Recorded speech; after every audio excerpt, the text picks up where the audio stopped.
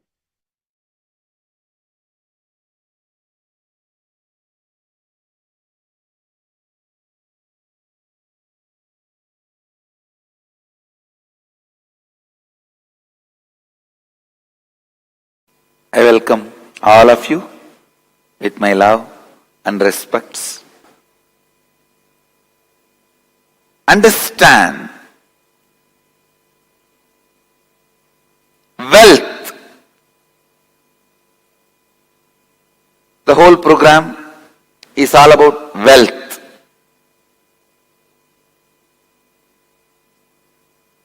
Wealth is literally expression of you. Please understand.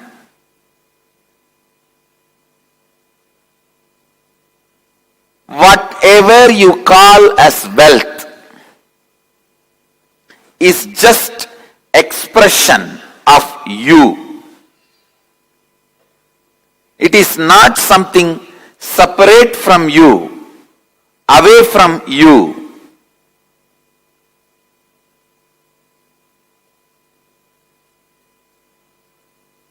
Wealth, money, richness. You can use various words.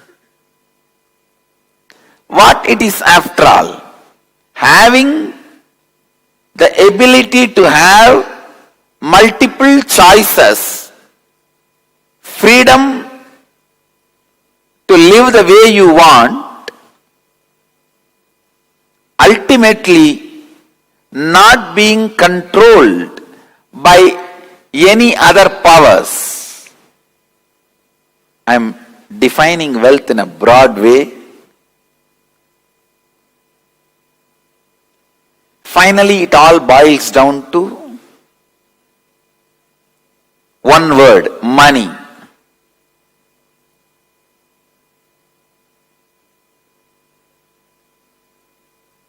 Intelligence to accumulate, intelligence to keep, intelligence to maintain, intelligence to distribute, intelligence to spend, intelligence to invest. The moment I utter the word money or wealth,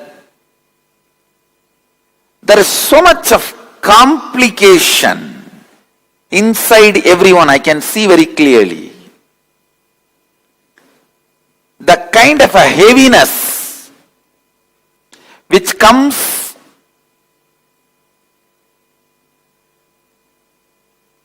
with the deep memories of powerlessness, not having enough, or not able to take the responsibility to have, are not able to take the responsibility to multiply, not able to take the responsibility to handle, not able to take the responsibility to invest, sometimes not able to take the responsibility to spend.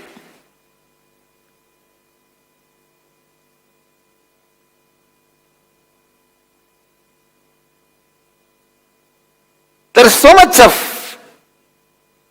heaviness.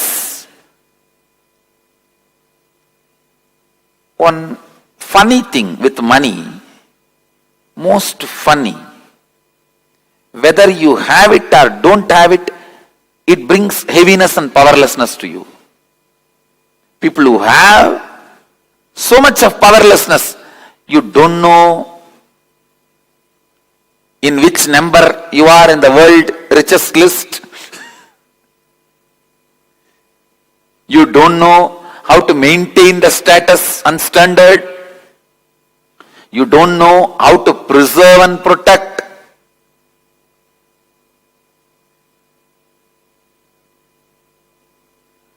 If you don't have, again, you don't know what future holds for you.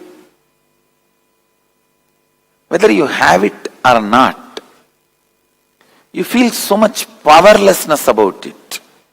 Understand? With powerlessness, incompletions inside, even if you have, you will not be enjoying it. You will not know how to hold it and enjoy it. If you are complete about it, if you carry a deep powerfulness inside, then you know how to accumulate, how to celebrate, how to share everything so beautifully. Wealth will always add powerfulness to you. One of the most paradoxical things we have in our life, we wake up in the morning so tired, go back to bed so fresh.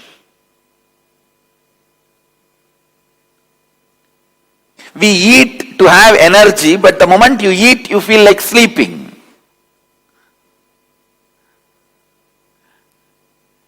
You think money will bring freedom to you, but after you are accumulated, suddenly you are bound by so many rules. No, really, I am telling you, I have seen the extreme self-adopted poverty, where I don't even know where my next meal is going to be, where I don't have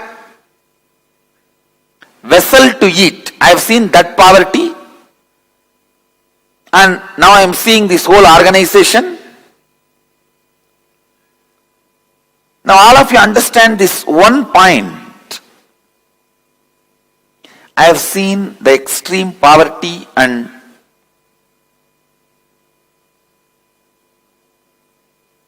people showering me without even asking.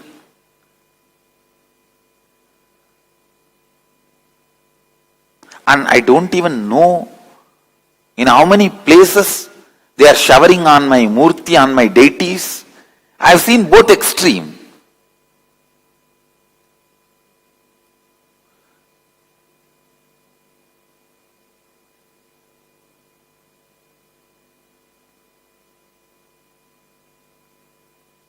I tell you, with all my experience,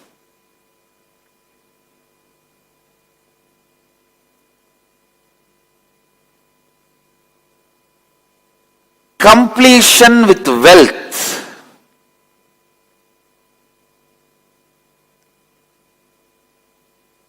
being powerful about wealth inside you, suddenly changes your whole magnetic force, the whole magnetic force around you, and constantly attracts wealth. Please understand. I mean, when you bring completion and bliss inside you, your bank balance goes up. I am very clear now. Please understand. I can use the word wealth or money. You can take it as a word, both means same. Because if I philosophically expand on wealth, freedom to have choices and power to change choices and ability to manifest the life you choose. This is what I will call as wealth. It boils down finally and for all practical purposes as money. It boils down there. So understand, I am making a statement very clearly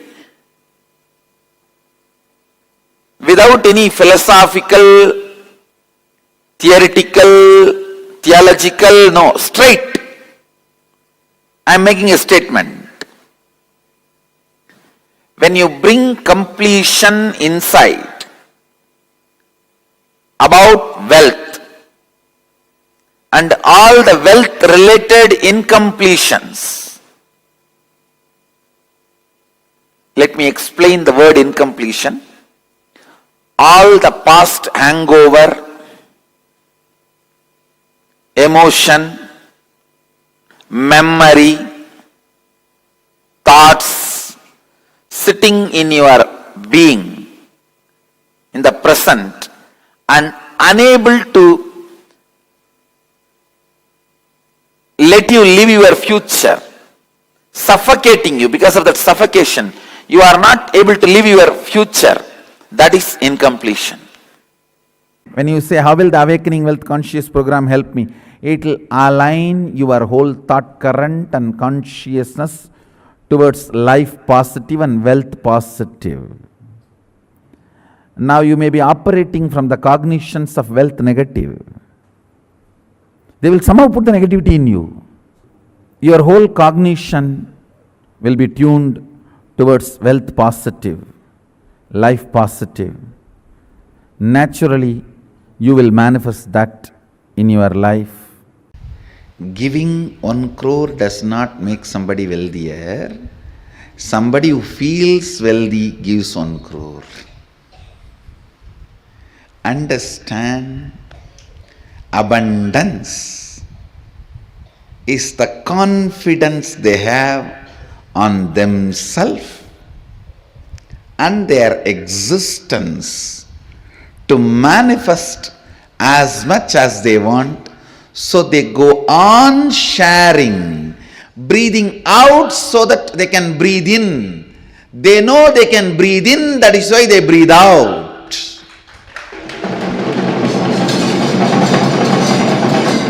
If you are doubting, will I be able to breathe in and hold the breath inside, you will be dead. They breathe out because they know they can breathe in. They share because they know they can generate. They share because they know they can create. They share because they know they can manifest. Understand? Giving 1 crore does not make you wealthier. Person who feels wealthier gives 1 crore.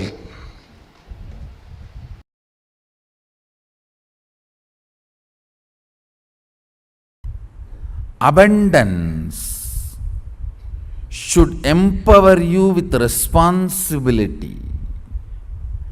Understand? Whenever abundance gathers around you, you should be empowered with responsibility, not with laziness.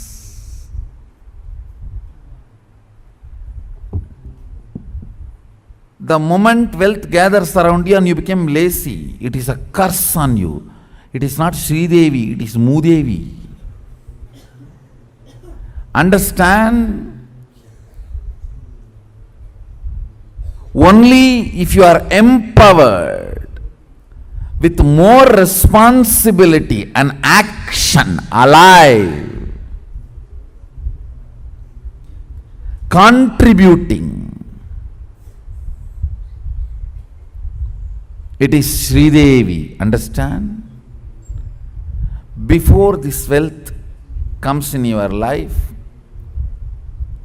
how active and involved and enriching you were, how many decisions per day you were making, how many people you were reaching out, how you were contributing to people, how you were enriching, what was your physical activities and strength, energy, the mental stamina and the will persistence. After that wealth is added to your life, after that wealth abundance enters in your life, if all this grows, means number of hours you are awake, alive, making decisions, actively participating with the goal of enriching the life, and number of hours, the quality and quantity both, you are involved passionately with the life and enriching. All this, if it increases, only then wealth is Sridevi. The moment wealth came, you dumped it into the bank and you got a very beautiful big cot and bed and a AC room, cottage, and prepared the life of retirement, then it is not Sridevi which came to you, it is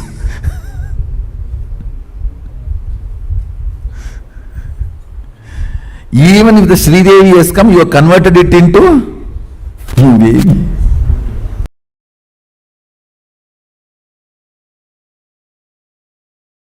I'll expand on physics of fortune, chemistry of fortune, biology of fortune. Listen. Physics of fortune, chemistry of fortune, biology of fortune. So you can attract fortune.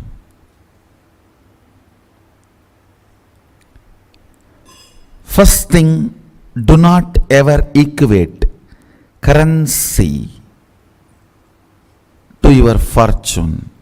We should be very clear, currency is not equivalent to your fortune. Understand fortune in real sense, then you can really see where you are and you can really understand where you want to be. Please understand. Understand? If you individually feel possessive about land, it looks like something is not right. Anything which suffocates you and makes others feel suffocated by you is not the flow of life. It is not natural flow of life. It is not yama. It is not dharma. When an individual feels, I think it's not what I am doing, this possessiveness is not right. If he tries to evolve, he would have had a conscious breakthrough. But this idea of inheriting,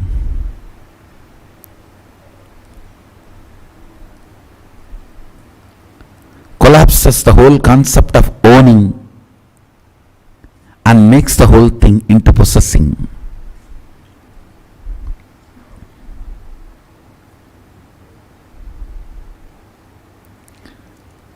First thing,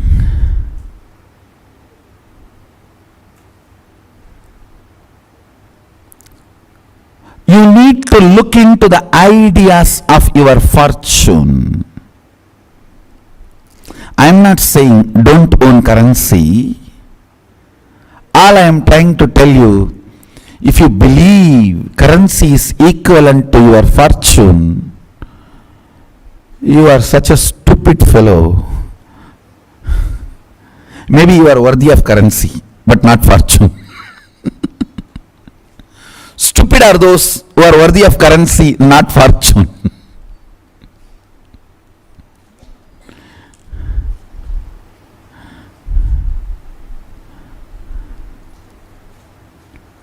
Na karmana, not by your actions, na prajaya, not by your inheritors, dhanena, not by which can be passed on to others, the possession. It's only by tyaga. Means, listen, here I wanted to tell you the meaning of the word tyaga.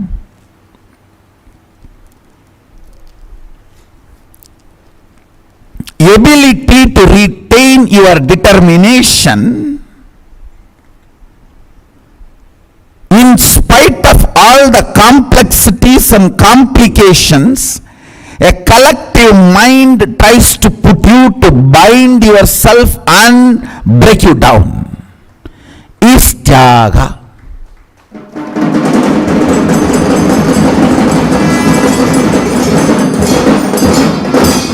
Determination, chastity to your consciousness.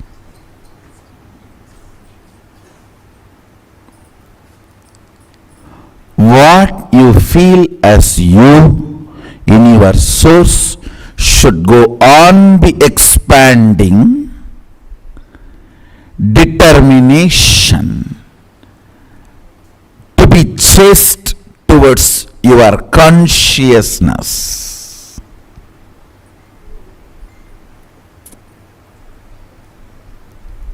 And ability to stand strong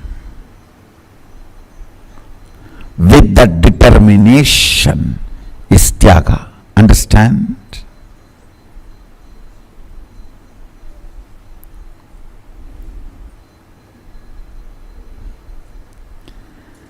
The physics of fortune is tyaga.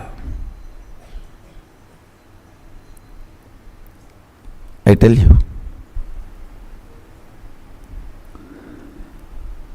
The depth you are able to exhale,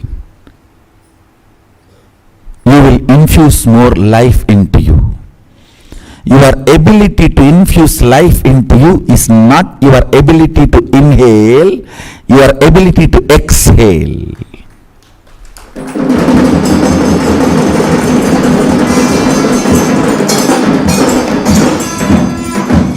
So when you are normal, healthy, the practice you need to do is more and more ability to exhale.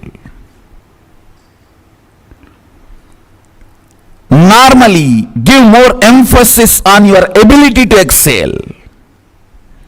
Understand? Tyaga is ability to stand. Ability to stand. I am giving you 2-3 important understandings about the physics of fortune.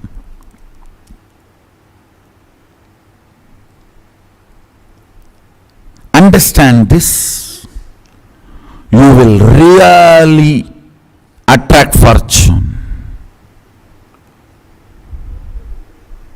When you are exhausted, tired, don't try to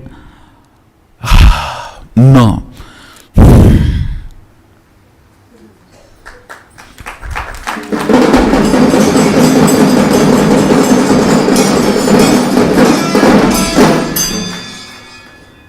Listen, I'm telling you, least fortunate person, reasonably fortunate person, most fortunate person, if I put them and see what is the difference between physics of this person and this person, nothing but each one's ability for tyaga.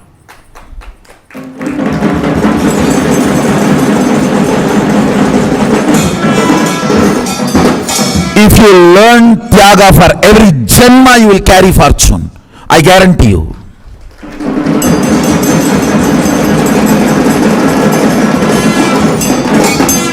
This statement I am making, if you learn tyaga, you will carry fortune for all janmas, not just as a teacher of this attracting fortune class as Mahasadashiva. I am telling you.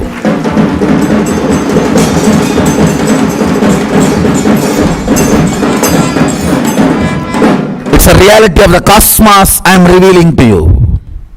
Learn the ability of tyaga.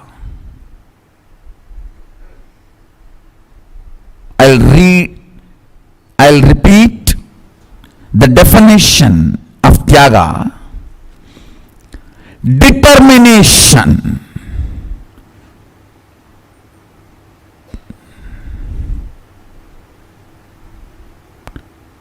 To stand with integrity to your conscious decisions and conscious conclusions.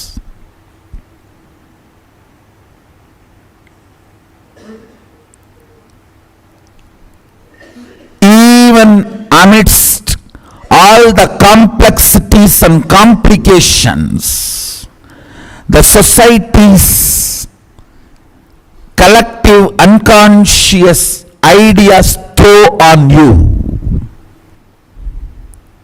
that determination is tyaga. Listen carefully.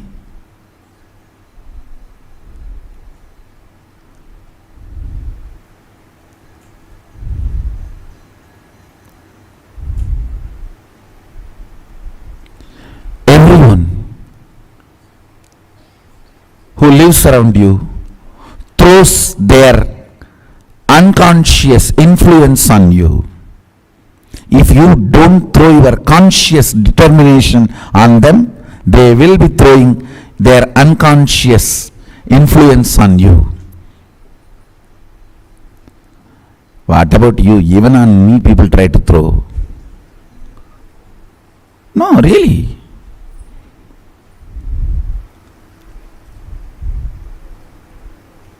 Tyaga means determination. So naturally, when you stand with the determination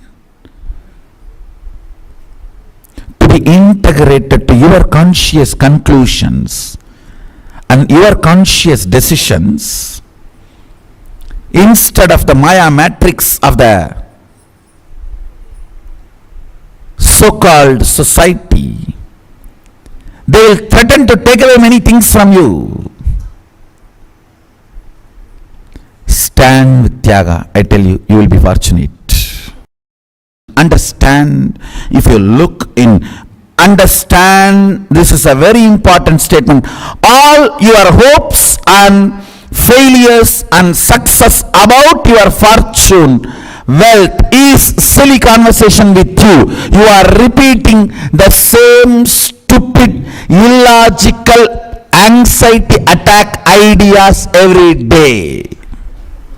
Understand, look in. Your idea, hope about the fortune and collapsing about the fortune, and again gaining the hope about the fortune, and ideas which gives you the hope about the fortune and failure about the fortune, the ups and downs of your fortune. Please understand, up and down of the ideas of your fortune circle is as same as village street fight. It is nothing, no way matured from this and that. I'll repeat once more. I really want you to look in. See, when you are having hope about your fortune, what kind of ideas you cherish, knowing that all these ideas are going to collapse tomorrow, and then when it collapses again, see this whole drama. Your determination to break from this thought current is tyaga. Listen, biggest tyaga is breaking from long cherished thought currents. Long cherished thought currents are the source of all the persons and situations you attract in your life.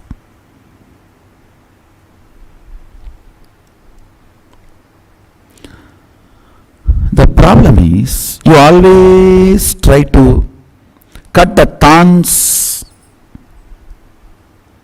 of a bush, but you never wanted to touch the root, because you almost feel like missing the roots if they are not there.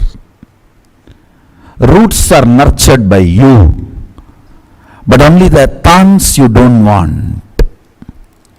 Root of the thorns, you say, no, that is me.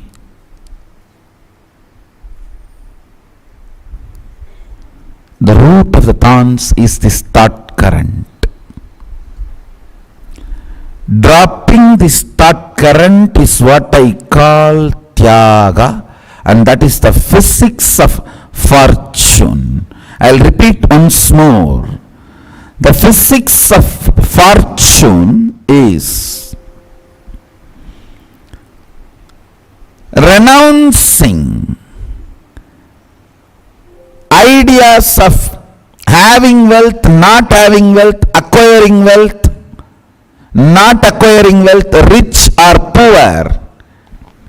Understand, a man who builds a mental setup of owning makes himself such a beautiful being. See, if you start possessing the land and keeping it as a farmhouse, not allowing anyone, you will do the same thing with you, with your being. If you start keeping your place like Adinam, opening it to all, owning but not possessing, helping everyone to enjoy it and enjoy, same thing you will do with your being. Understand, just this one thing you decide. I will own me, I will only facilitate owning my body and mind to enrich as many people's life as possible. I will own me but not possess me. Is tyaga.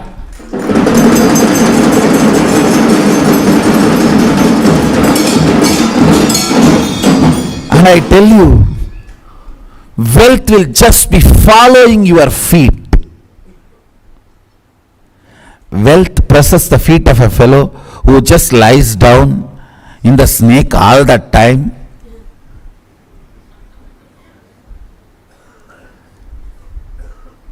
Because he is established in the principle of owning, not possessing.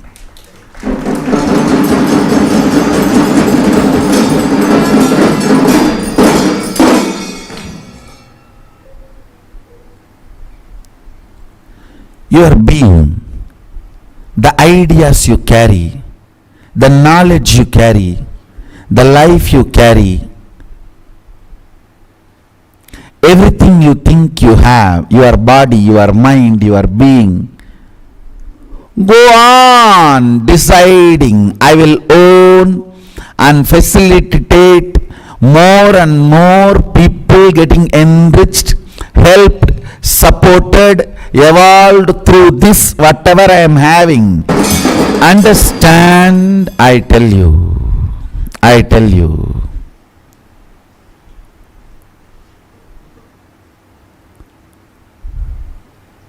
if you worked out of possessiveness, even if you created great things, Calavera will destroy it just like that.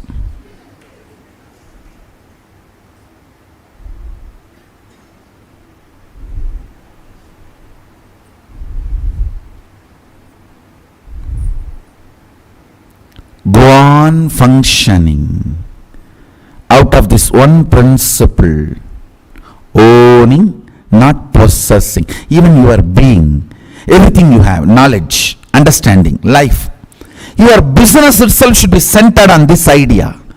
Owning, not possessing. For more people you are useful, more your brand value. Build a business and brand with this truth.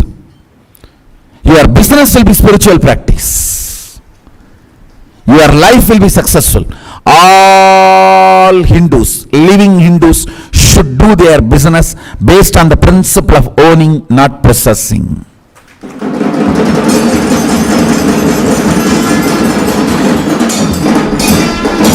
And I tell you, man who understands this one concept, owning, not possessing, lives forever happily.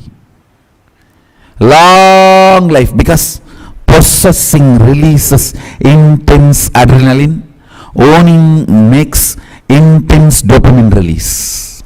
It is simple chemistry. Owning and sharing, intense dopamine release.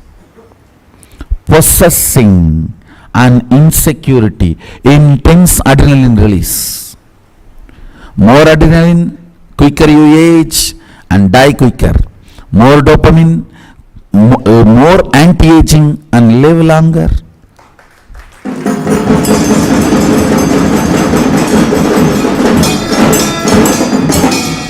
That is what Isavasya Upanishad says. Tena tyaktena bunjita makrida kasya svidhanam.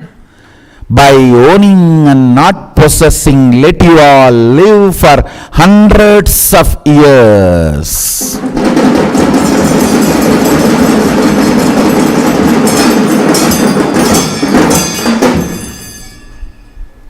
By owning and not possessing, let us all live for hundreds of years.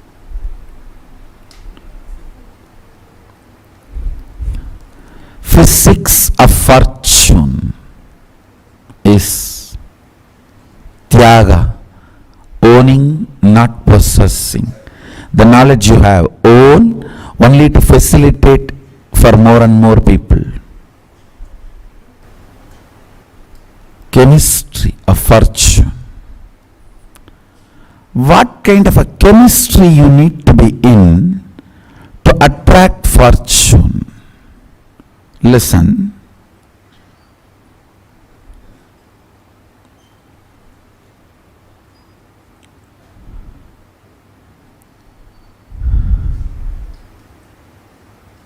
It's very subtle but very important principle.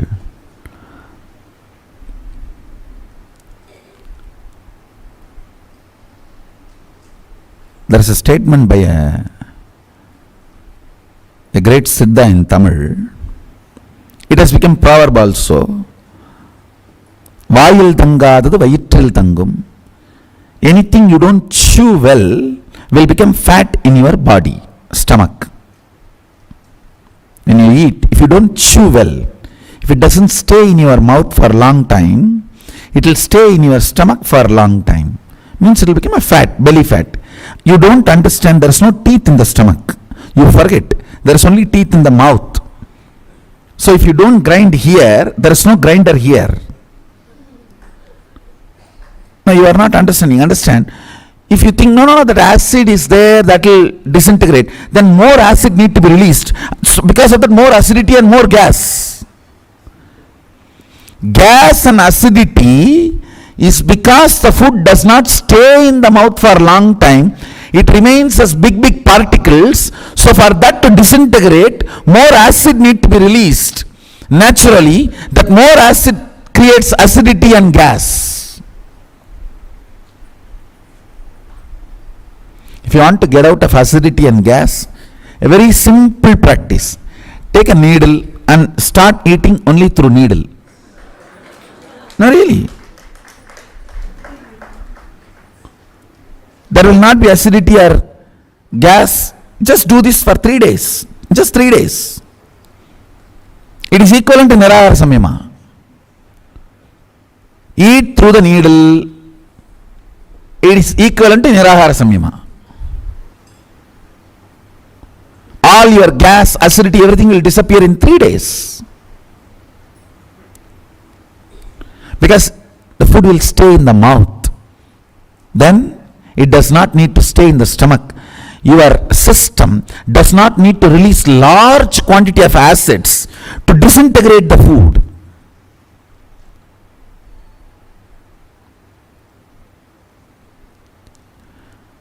Listen, why I am giving this proverb now. If you sit intensely imbibing this subtle truth I am going to reveal, you don't need to waste your time sitting and earning wealth. Listen.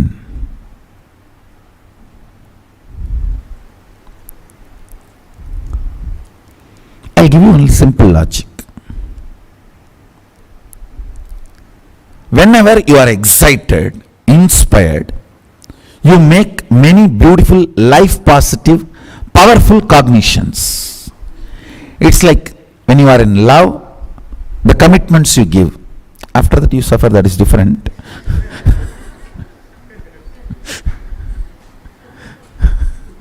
Now there is a proverb also. When you are happy, don't commit with others. When you are sad, don't break with others. Both will be wrong decision.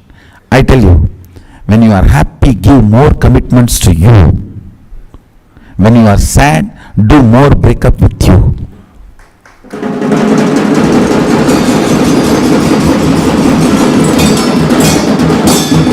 When you are happy, don't give commitment to others, that's true. But give more commitments to you.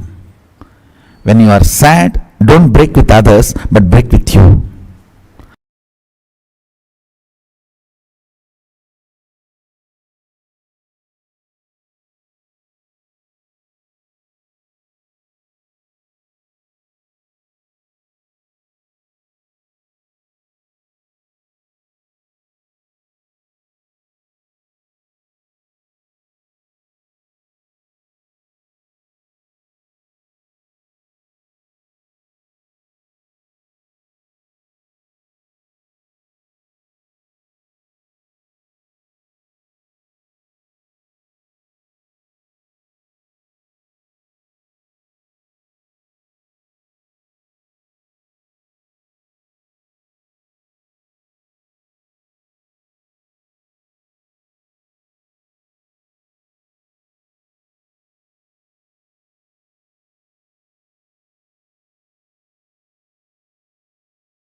Dhanandam.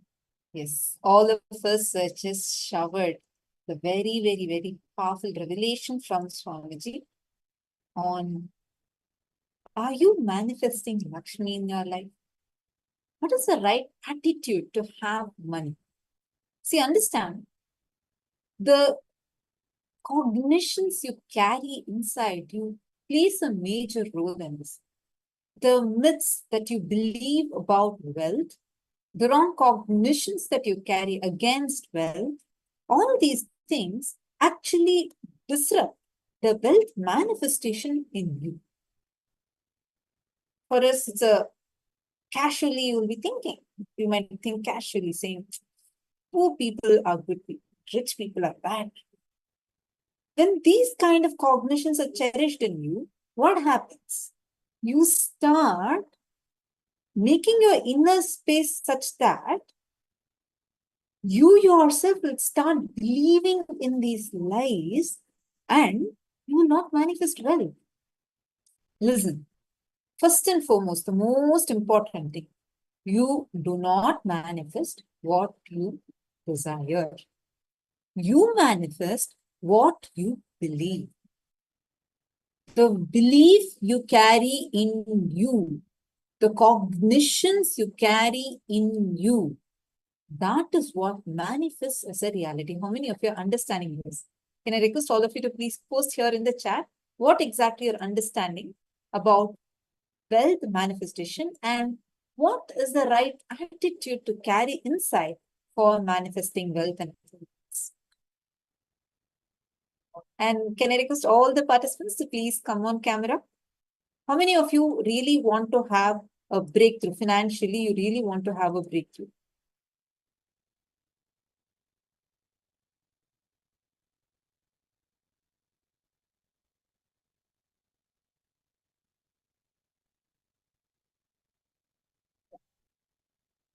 Please take a few minutes and please post.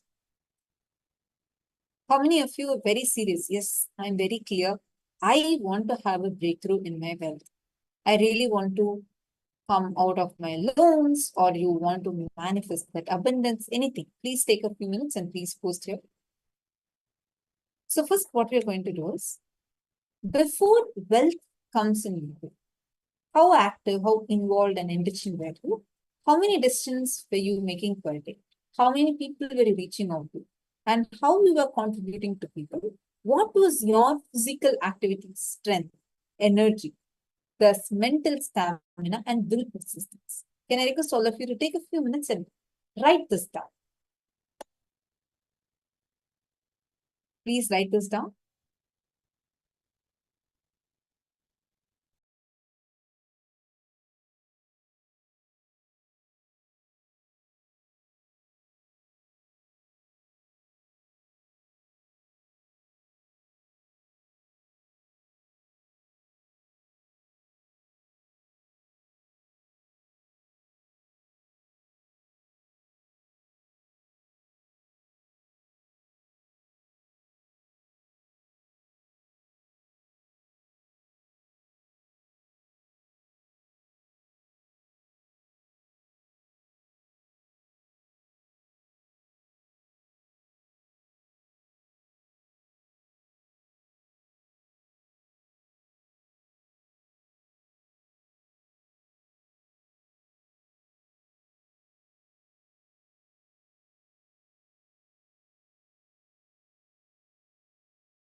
Hope all of you have written this down. Now let's move to the next step.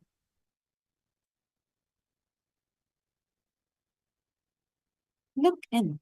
After wealth is added to your life, after abundance enters into your life, if the number of hours that you're awake, alive, making decisions, actively participating in your life with the goal of enriching life, and the number of hours, the quality and quantity, if these two, is it growing or not?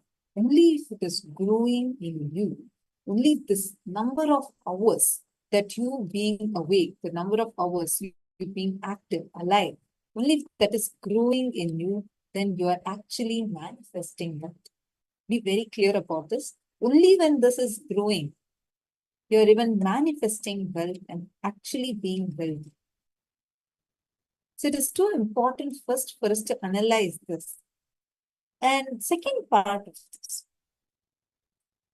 look in to your idea about the hope about the fortune and the collapsing about the fortune, and again gaining the hope and the ideas which give you the hope about the fortune and failure about the fortune. See, when you're having hope about your fortune, what kind of ideas do you cherish? Knowing that all these ideas are going to collapse tomorrow. And then when it collapses again, what kind of ideas do you cherish? See this whole drama, your determination to break from this thought is Tyaga.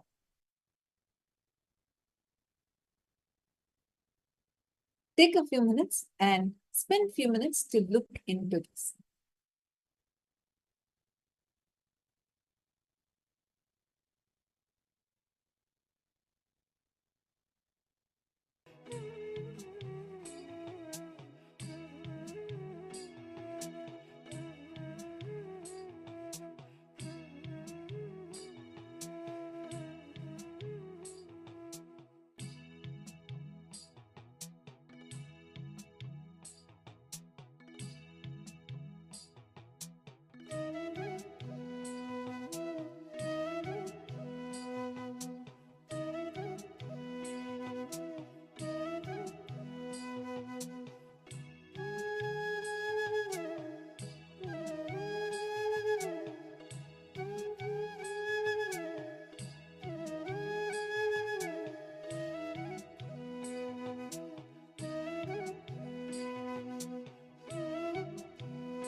Now, in the next step, once you have written this down, please take a few minutes and see how the way you connect with wealth, all the ideas of your hopes, all the ideas that you have about money, abundance, manifesting immense wealth. In all of these, how many times it is dependent on your beliefs about fortune, and it is based on the failure of, see, when you're having hope about your fortune, what kind of ideas you cherish? Knowing that all these ideas are going to collapse tomorrow, what kind of ideas do you cherish? And then once it collapses, what type of ideas do you cherish? See, when you become aware of how you establish, how you experience all the different emotions you experience, the way your relationship with wealth changes, if you become aware of that, you will start understanding how many times, whether your pain, your pleasures, your success, your failures, in all of those aspects, you start having incompletions, issues with wealth related incompletions, everything starts happening to you. Now, when you start actually manifesting, when you start actually understanding, you will start realizing, you will cognize how you are constant, the way you relate with money, you project the incompletions, your patterns again and again and again with it. Now, if you just become aware of it, that is enough. Next time, whenever you feel that incompletion again, you'll automatically know what is the solution. You're not automatically, naturally, you're not going to fall into that incompletion, right? That's all you need to do. You just need to become aware of what is the exact space that you are in. When you become aware, when you become conscious, you will just change it on your own. That's all. It's as simple as that.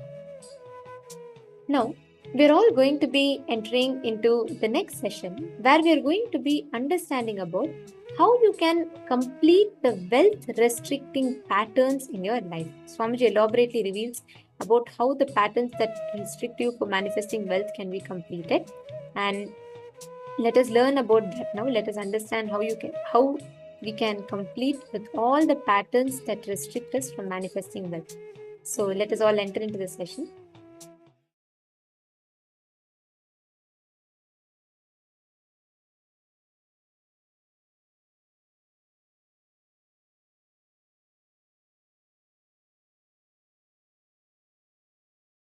Anyhow, I can give you so many insights on how belief system directly affects the way you live as rich or poor. Now, basically I want you to understand, if you are not attracting wealth around you, if you are living in a consciousness not enough, there is something seriously wrong with your being. Work on that first. Work on that first. Please understand, work on that first, altering the understandings you have about wealth is a very important thing you need for creating and celebrating wealth. Please understand, grabbing is completely wrong. I am not teaching grabbing, I am teaching creating, to keep the public attention diverted. I am not asking you to become grabbers. No. Creators are totally different from grabbers. Here I am asking you to become a creator.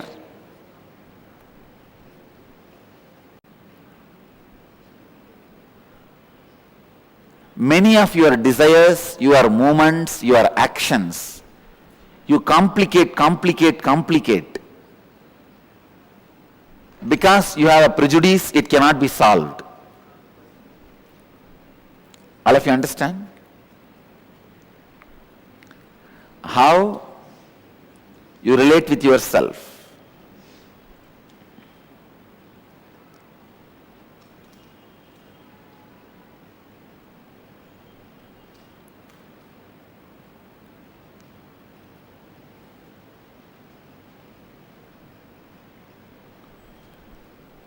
Conflicting, contradicting, complicating the desires.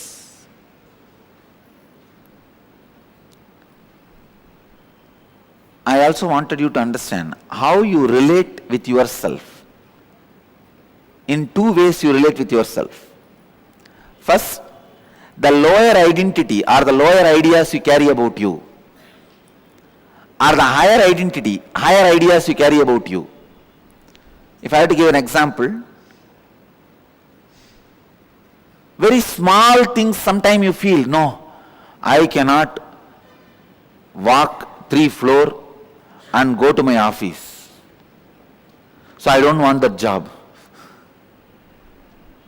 Sometimes very small things, you complicate it so much and you really believe it is a big problem. I am giving you one example, but look inside, you will see hundreds of examples where such a small thing, because of the lower ideas you carry about you, and same way sometime you carry very high ideas about you, and very difficult things, very difficult for others, you finish it so easily because the ideas you carry about you. Now first I want you to work, I'll give you a small exercise to work on the ideas you carry about you. You felt very low and unhappy. Describe the incident and write down the experience you had about yourself. Contemplate and write down the lowest ideas you carry about you. I am not capable, I am not good enough, I am a failure, whatever you are carrying. Second, recollect the first incident in your life when you had the first idea about money. What were your first thoughts and engrams about money? Third, scan your whole life and identify if you had incidents in your life where you are left incomplete in aspect of money. Means feeling unfulfilled because of money. Write down the wounds that got created in you and in your relationships because of money. Answer these 3 questions, I will make you understand conflicting, contradicting, complicating desires, and how the higher identity, lower identity you carry. It is almost like a bypass surgery. Please, I'll give you the example. When I say write down any wounds that got created in you in your relationship because of money, somebody asked you money, you did not give and the relationship is broken. Or you gave money to somebody and they did not return it, the relationship is broken. Or you asked money, they did not give and the relationship is broken. Mention all those, record all that. Then I'll give you the deeper insights. I request all of you to come to the space of listening, because the program is experiential. It is experiential, not just intellectual. I'm not going to give you some words. I'm going to transmit the experience. First, few basic truths of life. Please understand, you don't manifest your desire, you manifest your cognition.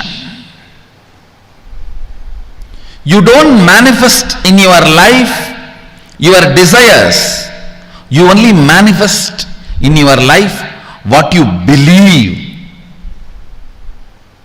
what you cognize, what you perceive as reality.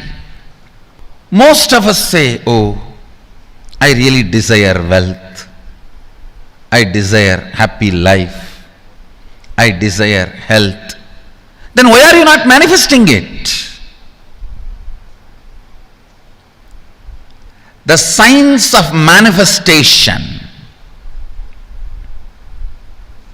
very important sacred secret you need to know is, you do not manifest what you desire, but you manifest what you believe, what you cognize, what you perceive as reality. The gap between your beliefs and your desires. Listen carefully. I'll give you an example. Many of us say, I really desire wealth. But deep down you believe wealthy people are arrogant people, bad people. They do a lot of wrong things. If you believe wealthy people are arrogant, bad, wrong, they do many wrong things, they exploit others. If you have that belief, how are you going to manifest wealth in your life? Understand? Wealthy people are not bad. Those people who are bad, even if they don't have wealth, they will be bad with some other reason. They will be egoistic with some other reason.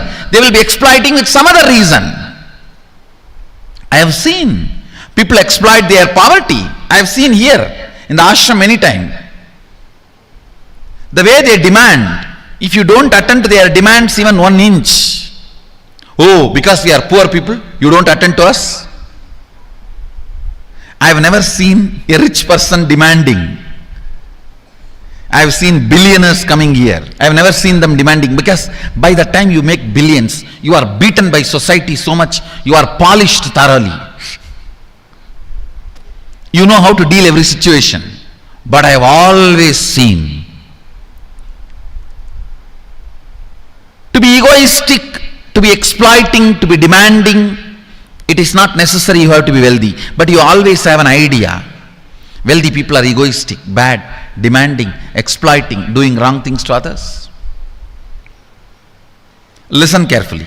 How many of you really believe wealthy people become egoistic, exploiting, demanding and doing bad to others? Raise your hand.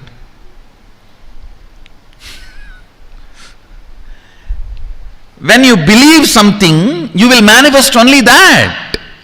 You don't manifest your desire. Your desire is very superficial.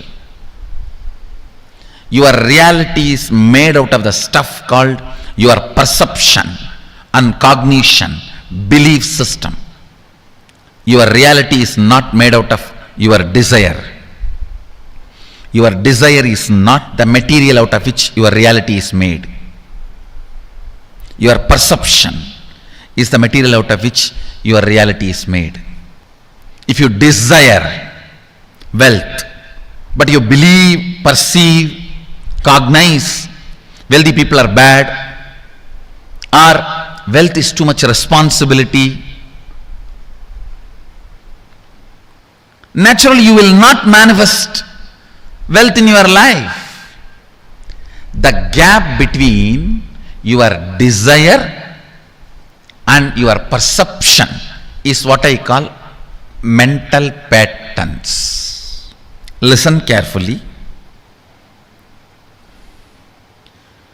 You desire wealth, but you believe it's almost impossible for you. Various reasons. The fight which goes on between your desire and your belief is mental patterns. That is mental patterns.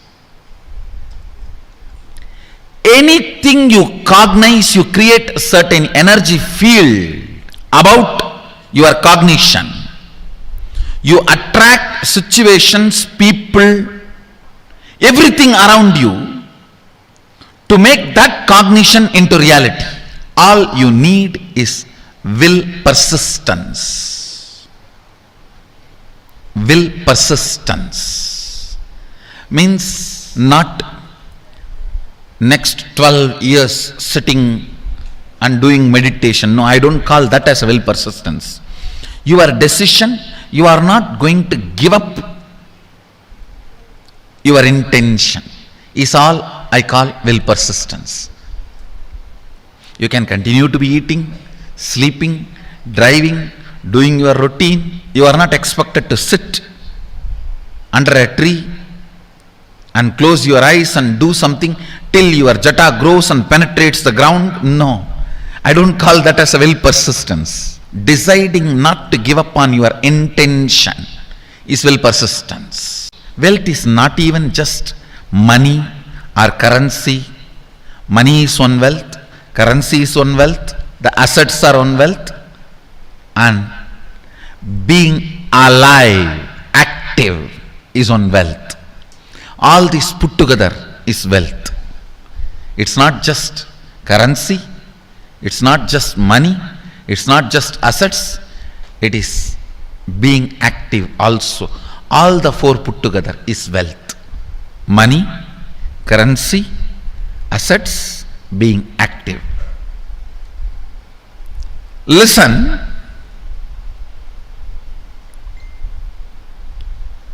wealth is neither bad nor good. It's an utility. It's an utility, that's all. If you want to have, manifest in your life. If you don't want to have, leave it. It is that simple. That is where the problem starts now. No. It's not that simple. I am trying to manifest for last 25 years. You are trying to, but you are not manifesting. Please understand.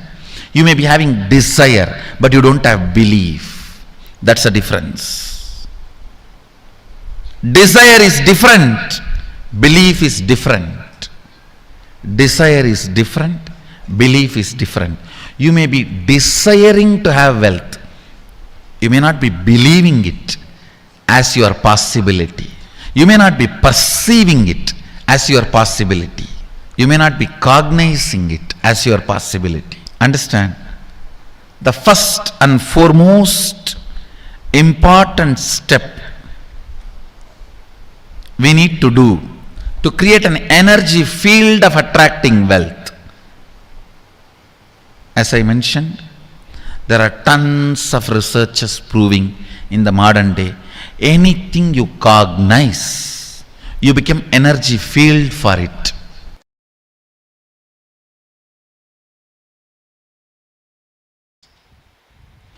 First thing, you do not manifest what you desire, but you manifest what you believe. You manifest what you perceive. You manifest what you cognize. If you cognize struggle as you, if you believe you as a struggle, you will manifest only that. If you believe, if you cognize, if you perceive you as the ups and downs, you will manifest only that in your life. So the first basic truth. So if you perceive yourself as a struggle, you will manifest only that. And you desire health, wealth, joy, completion, enlightenment, stress-free, beautiful, blissful, content life. But you perceive you are not qualified for that, or that is not going to happen for you. You are not capable of taking responsibility for that. Unfortunately, you manifest what you perceive, not what you desire. Unfortunately, you manifest what you believe, not what you desire. Now,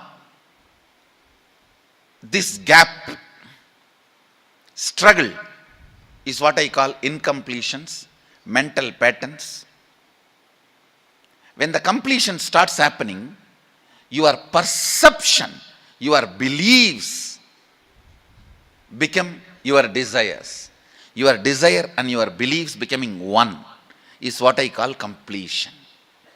Then simply you start manifesting. What do you want to manifest? If you carry the idea, oh, if I become wealthy, I may become arrogant. I have seen many wealthy people becoming arrogant, abusive. If you carry that idea, you will never allow the wealth to become part of you. Go deeper into your cognition, biomemory, where the cognitions are stored, biomemory. And remove the cognitions you have against abundance, boredom. If you complete that, you can manifest multiple powers which will just attract. Please understand, you carry certain magnetic power, magnetic energy field in your biomemory, which is responsible for attracting the type of people, situations around you in your life. Sometimes people come and tell me, I all the time attract the people who abuse me, Swamiji. Means you are enjoying it. You are very happy about that victim feeling. You think that is the best safe identity with which you can survive. No. You are not Sati, you are Parvati. Understand? Ultimately, your bioenergy, Kundalini, should be awakened by a proper method, and with that awakened Kundalini, clean up your biomemory and muscle memory.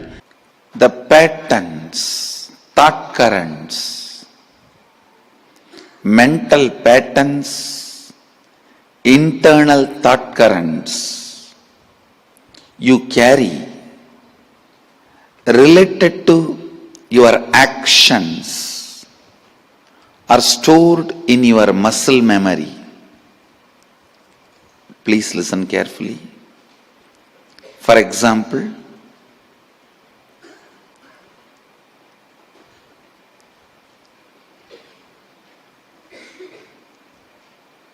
if you work for 6 hours, you will become tired.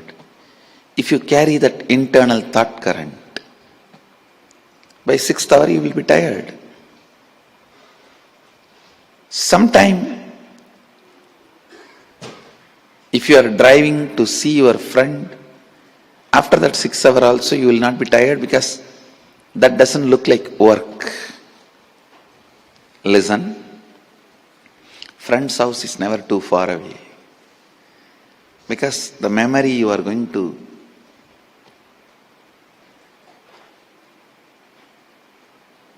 memory of what you are going to enjoy, experience, that keeps you up, alive and active.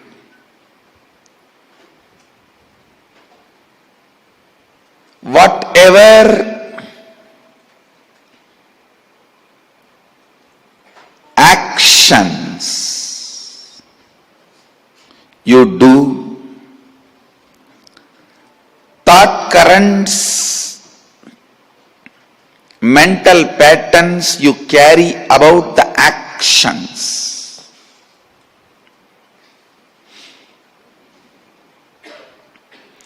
get stored in your muscle memory.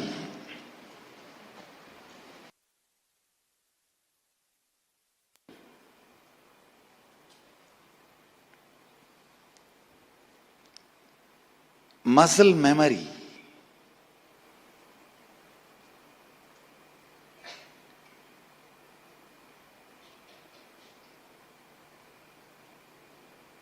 This is the first word you need to understand. All your thought currents, mental patterns you carry about your actions get stored in your muscle memory. All the thought currents, mental patterns you carry about your own self, I call that as cognition. That stays in your biomemory. Listen. Your idea about wealth. If you think, oh, making money is very difficult, protecting is very difficult, money means horrible. If you carry these ideas, cognitions, stay in your biomemory. Listen. Internal patterns, mental thought currents you carry about your actions get stored in your muscle memory. Internal thought currents, mental patterns you carry about you, your cognitions, not about your actions, but about very you, the cognitions.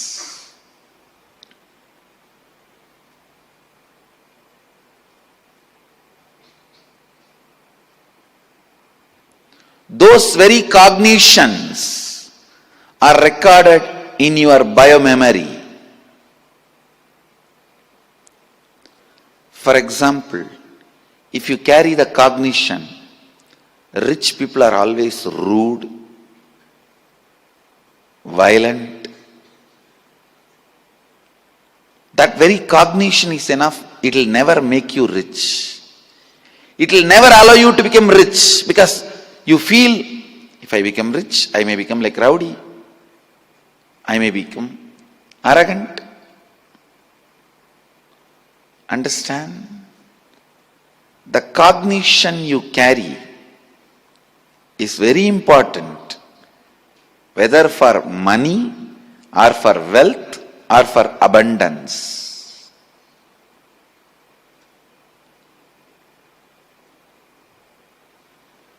The cognitions you carry are very important.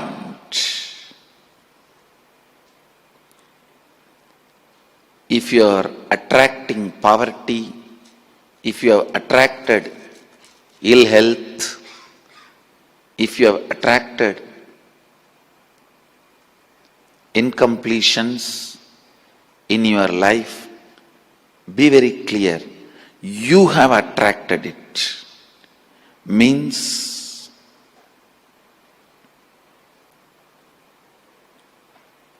be informed.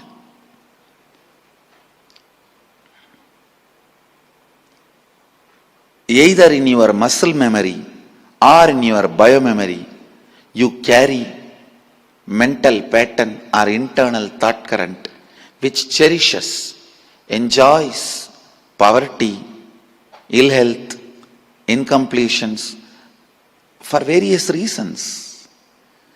You always associate that piousness with poverty. You always visualize being pious with poverty.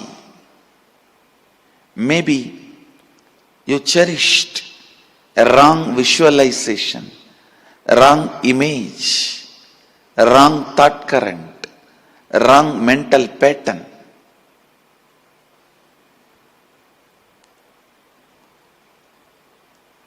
In your muscle memory or biomemory.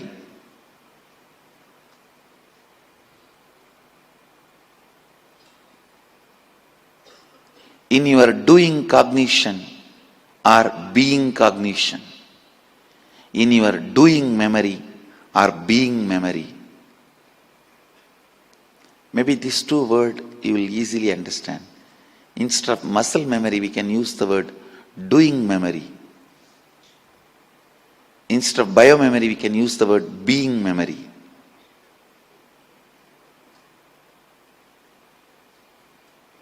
Doing memory, being memories.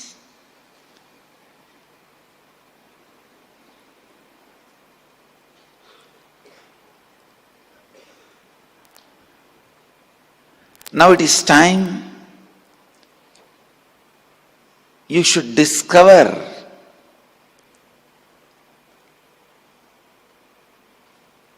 the wrong mental patterns, internal thought currents you cherished, enjoyed, entertained in your doing memory and being memory.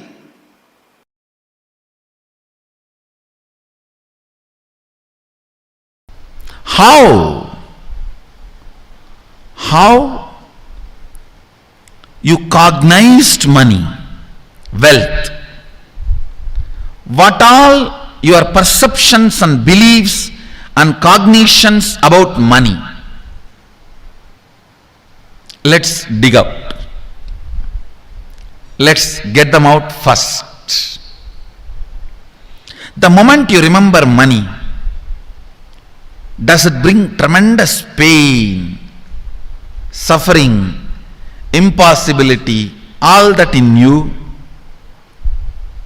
What is the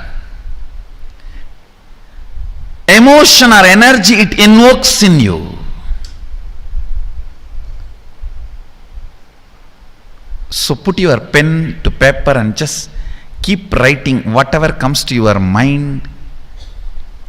If you feel tortured, irritated, the moment you think of money, whatever you think, money is difficult, money is impossible, money is, unless you cheat you can't get the money, even if you cheat it, somebody will cheat from you. So much goes on inside you about money.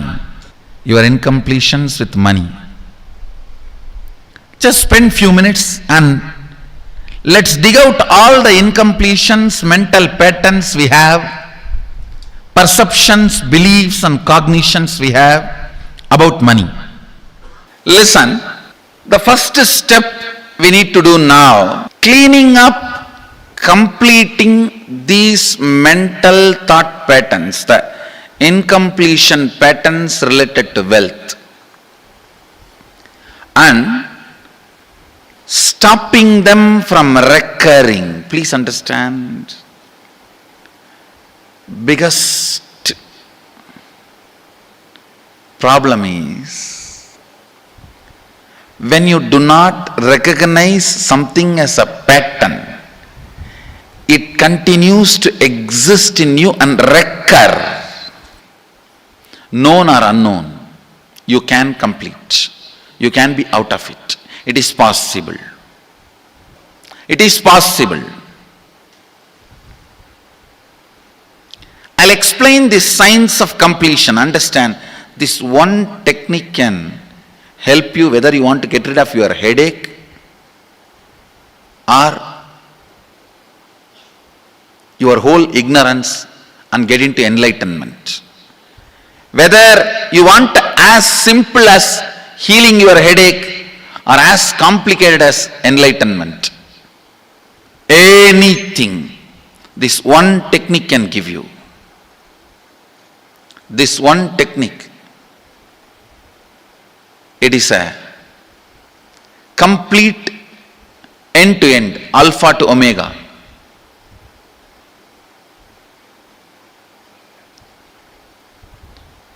It's from Sadashiva directly. In the Agama, 94th verse, 22nd technique. The chapter is called Shivajnanopanishad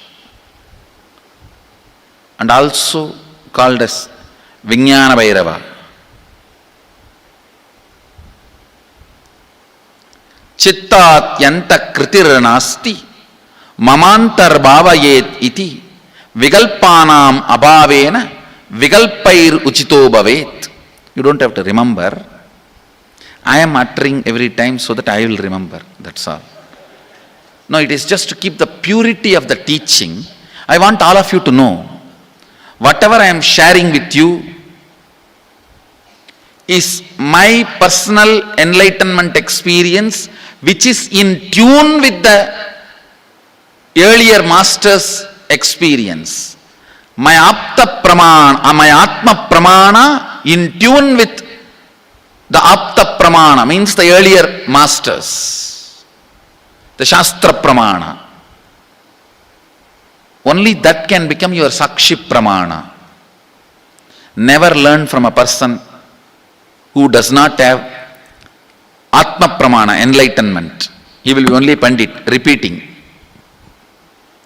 Same way, never learn from a person who claims yes, enlightenment, but does not keep his experience in tune with the shastra pramana and shares with you. It's always dangerous. Maybe it must have been good for him, but we don't know whether it is good for all of you. The Atma Pramana should always be acid washed with Apta Pramana, Shastra Pramana. Only that can become Sakshi Pramana, experiential reality for you. Never learn from anybody who has only knowledge, not experience. Same way, never learn from somebody who claims having only experience and does not connect, purify, make it in tune with the Shastra and presents it to you. There is always a danger. If you don't bother about the Shastra Pramana, you may be having kakka biryani. Be careful. Listen. To keep the purity of the teachings, I keep the original Sanskrit verses. I'll give you the translation now. Consciously feel within the mind stuff of past memories of incompletion with its activities as mind, intellect and ego not existing in me.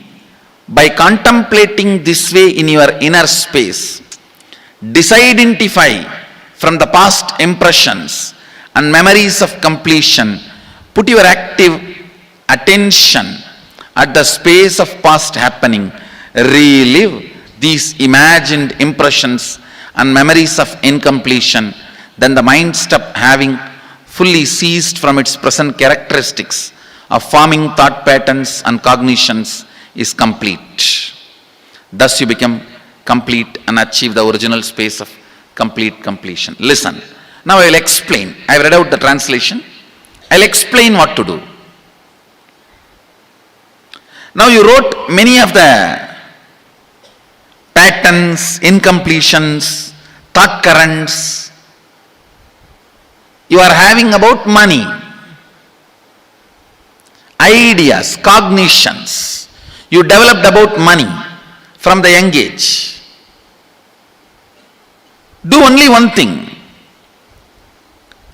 Just go back to that same age when the incidents happened in you, the cognition started building in you, the beliefs started building in you, the ideas started building in you, the perception started building in you.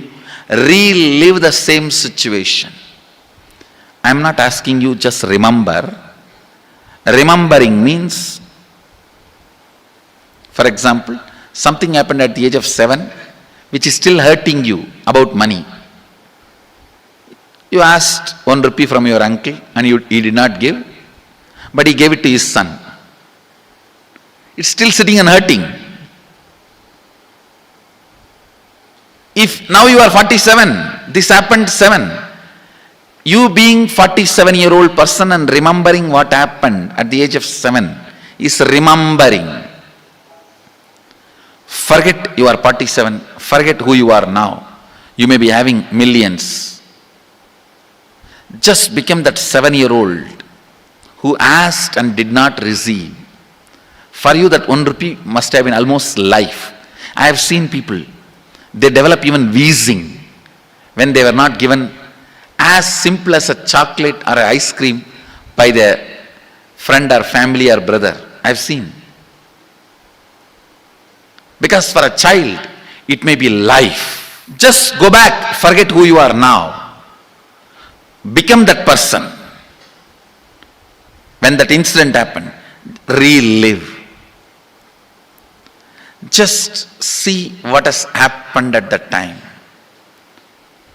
You will see many of the unknown, suppressed emotions will break. And I tell you, many diseases will be healed. I have seen people walking out of tumors, cancers, asthma, wheezing, just by completion. Because many of your diseases have their roots in some of the incompletions of the past.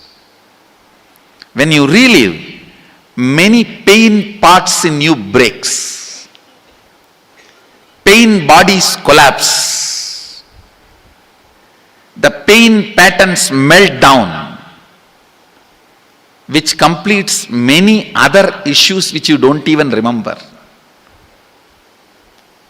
I have seen when people do completion, to complete the wealth related incompletions, suddenly they get into health, because the same incompletions which created wealth issues only were creating health issues. When they melt down, people become free even from both. Listen carefully. I'll repeat once more. Now you would have written so many patterns, incompletions, thought currents, ideas, cognitions. Take few minutes.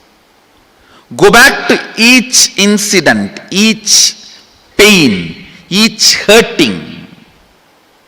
Relive. Relive. Relive. Don't justify what happened. Don't try to console yourself. No consolation will work. No justification will work. Neither help others nor try to help yourself. Just relive.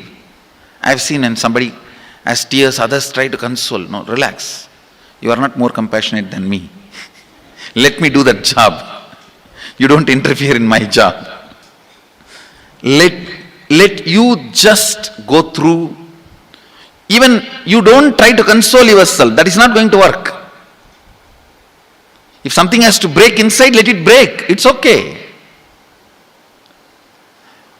When you relive, the powerlessness, incompletion loses power over you.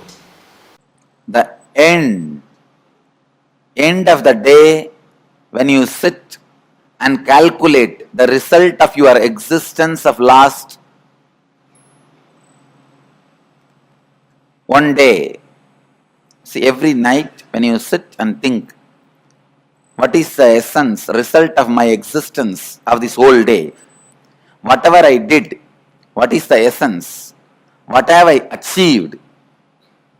What should be the counting factor of my profit? End of the day, if you think, wow, consciously I have expanded. Now I am free from these patterns. I can be beyond these restrictive patterns.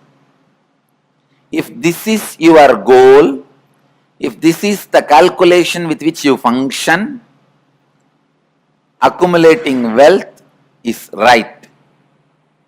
Whole day you may be working and creating wealth in your office, but end of the day, when you sit and think about yourself, yes, I did this actions. As a side effect, wealth came. But my main effect, I have broken all these patterns. Now I am free from all these samskaras. Now I can expand, work more consciously. I can function out of more freedom. I can function out of more free space. If you are established in this, if your thought flow reaches this end, accumulating wealth is not a crime, we welcome it. This is exactly the method I wanted you all to function. Spiritual goal is life, side effect may be wealth. But unfortunately for many people, wealth becomes the main goal. Not even as the side effect, spirituality is there. When wealth becomes the main goal, even as the side effect, spirituality will never be there.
Nityanandam, Swamiji just beautifully revealed to all of us how you can manifest what is the real meaning of completion with you. There are so many patterns which restricts you from manifesting wealth. The limitations, the limiting cognitions that you carry about wealth. It can be many different things. For example, constantly, whenever you deny, you refuse to involve in life, you withdraw from a possibility to involve in life. All the ways through which you constantly resist or deny your ability, your new possibilities to manifest wealth. In each of these aspects, the wealth restricting patterns that you carry, the ideas, the cognitions that you carry about money, that has a huge role to play in the way you manifest wealth. Swamiji made a very important statement in this. Swamiji said, if you believe wealthy people are arrogant people, if you believe, oh, how much ever you may try, only if even if you earn wealth, it is not going to stay with you. If that is your belief, you're not going to manifest any other different reality in front of you. You're only going to manifest this as your reality. What you believe in, that is exactly what you're going to manifest as your reality. It is very important for you to address, for you to understand and see what exactly you are manifesting as your reality. You manifest your cognition. You do not manifest your desires. Please understand. You do not manifest. You may have every one of us. Who amongst you all here does not have a desire to become a wealthy millionaire?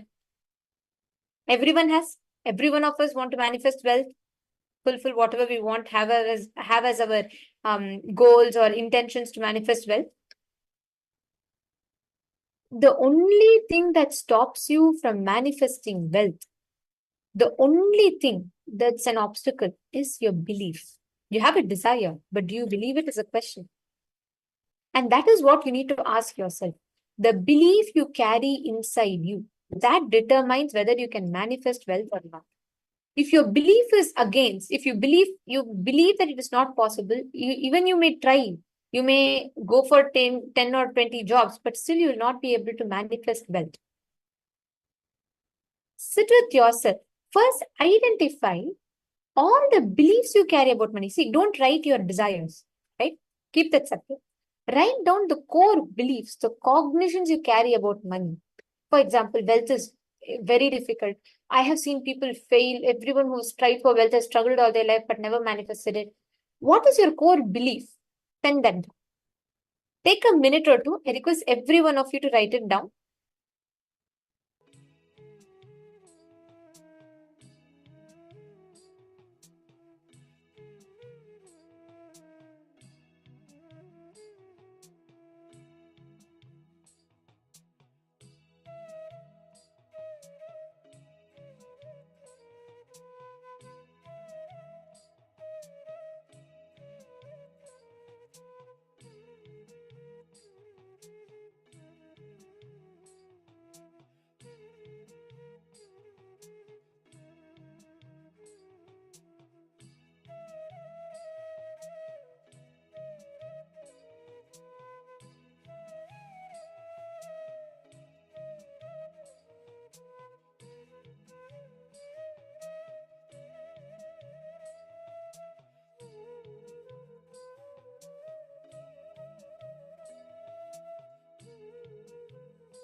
Now, let us all enter into the second step of this exercise.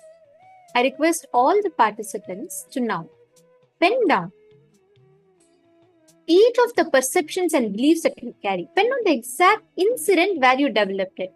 For example, which was the exact incident where you felt it is difficult to earn money? Which was the exact incident where you felt it is a struggle, wealth is a struggle?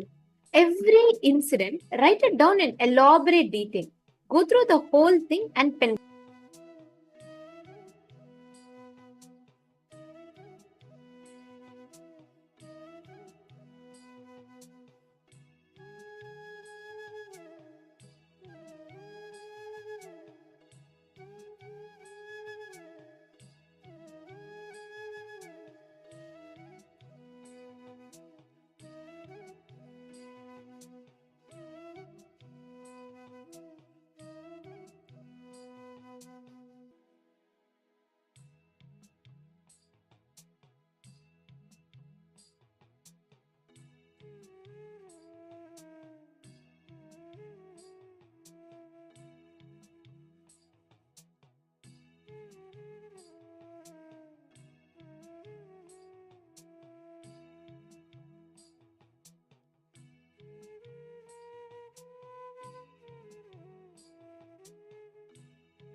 Hope all of you have finished writing the second step.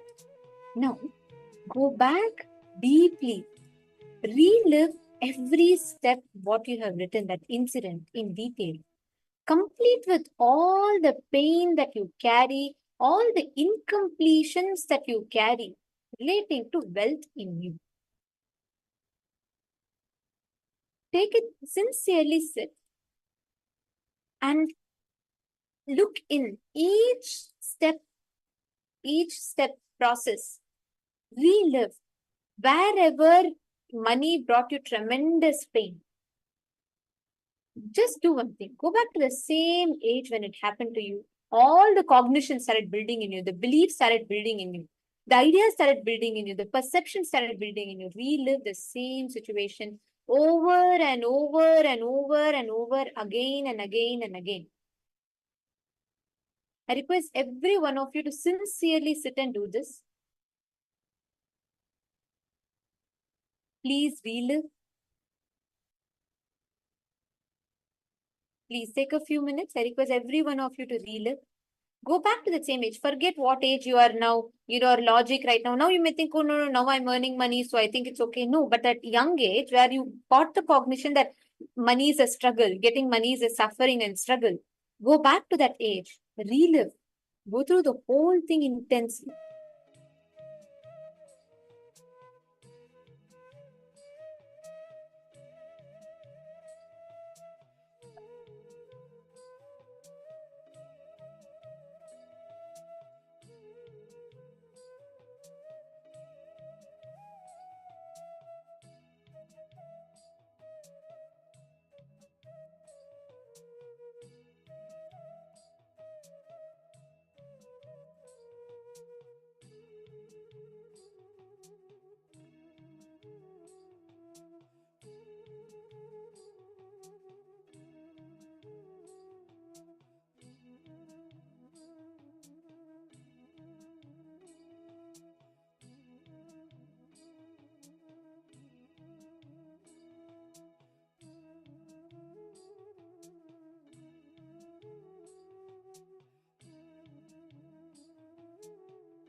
Relax.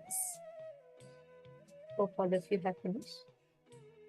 Relax. Whenever you get a chance, sit and relive intensely in every situation. In each and every aspect, sit and relive. When you relive, when you go through your patterns intensely and complete with them, all these patterns that has a strong hold on you will completely leave you.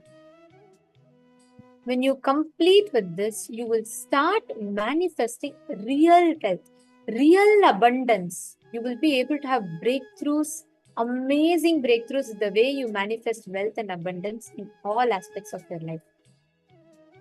Now, we are going to be entering into the next session where we are going to be understanding how you can manifest wealth by rising above death. I know many of us will be like, what? Is death and wealth manifestation related? It absolutely is. And that's why Swamiji beautifully reveals to all of us about how the ideas and cognitions you carry about death is directly connected to your understanding about wealth, your manifestation of wealth. So let us all enter into this session now to understand how you can rise above death to manifest wealth.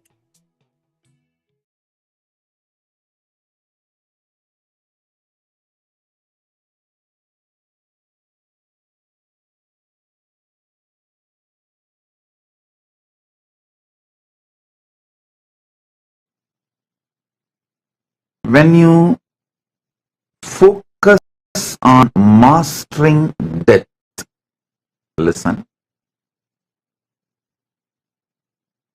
from the time death is created,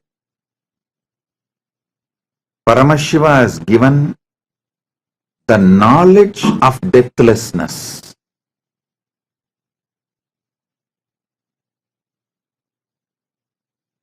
The more you decide to achieve deathlessness, conquer death, go beyond death, you become rich. I'm repeating, you heard it right.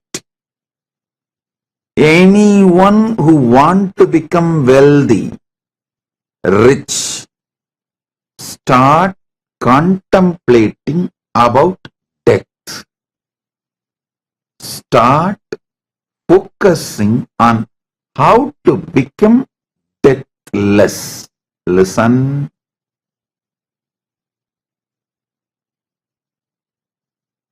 I am repeating. You may wonder how deathlessness and wealth is interconnected. Listen, I'll explain.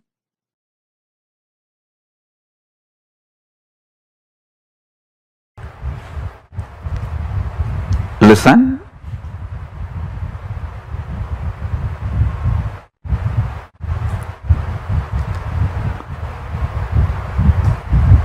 I'm going to explain an important principle. Listen. I'll give you a technique also.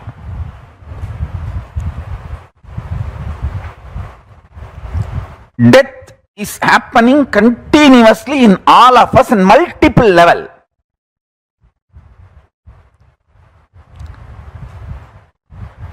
Every time life energy leaving you, you feeling low, even your tiredness is a death in a way. Continuously millions and billions of cells are dying in you. It's a death. Even if you shave, a part of your body is removed from you. Your extension, your hairs are removed from you. Even if you remove the nail, something is removed from you. And if you feel something is your extension, like money or people, and they are removed from your life, that money is removed, or that luxury is removed, or that person is removed from your life, even that is a death. That is why breaking from a relationship causes such deep pain. Understand? If you are in the female body, Every time you have periods and that egg which was supposed to become life leaves your body, it is a death. If you are in male body, every time the masculine life energy, semen leaves your body, it is death. Death is not just stopping of your heart, multi-level, it happens multiple ways. Everything which you think as you or yours leaving your body is death. Leaving you is death. Understand this very deeply. If, for example, you have root thought pattern of fear, frightening, shivering fear in you, out of that root thought pattern, that driving, even if you make billions of dollars, you will not achieve satisfaction, because the reason why you are making money is to feel secured. You will feel secured only when you break that pattern, not by money. It is like wrong strategy.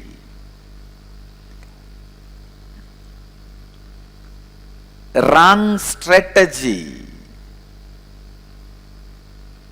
for wrong reason. Every pattern you will see fear. Even in your love, there is a fear. Greed, there is a fear. Anxiety, there is a fear. Fear, there is a fear. With every engram, fear becomes unavoidable ingredient. Like potato in Bengali is food. Potato and sugar for Bengalis. There will not be any item without potato and sugar. Anybody from Bengal? Then you know what I am saying. Aloo and mishti.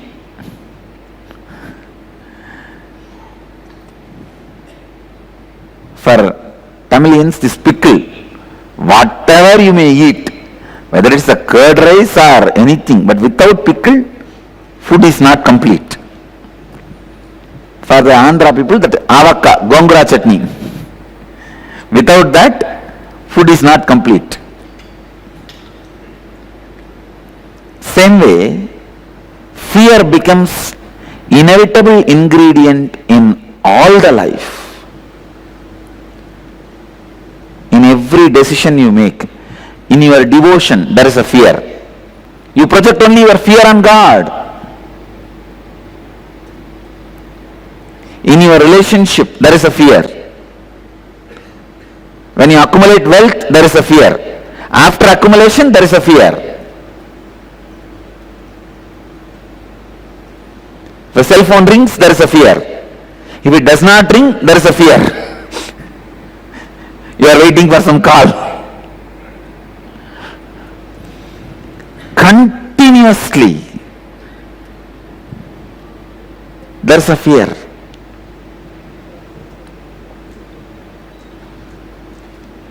Fear becomes main driving force, emotion for your actions, decision making.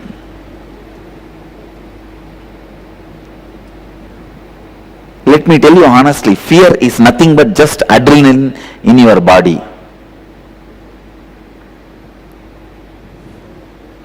If you have a bad smell in the teeth, what will you do? You will brush the teeth. Same way, just like a bad smell in your teeth, a small chemical imbalance in your body is fear. But it is so unfortunate, you give so much of importance to it. That is where the problem starts. You don't give that much of importance to your mouth smelling, but you give so much of importance to fear. but both are simple, equal, silly problem. Just like mouth smelling is a silly problem. Just brush it and chew a gum over. Same way only when the adrenaline release in you. Just understand, get back to the balance. But you don't do this.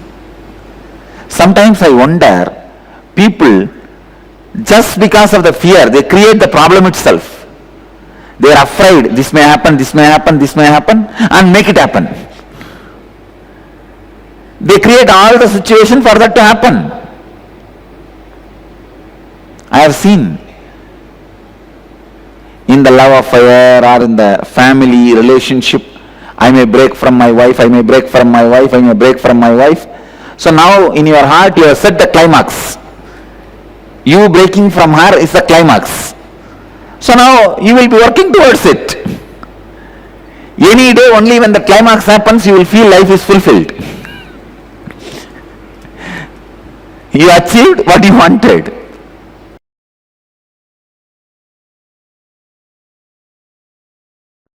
If you sit and consciously involve intensely in all your fears and the root cause of fears and insecurities, you will be completely free from all fears and the kind of the boldness, courage you will manifest. See, at one point you will reach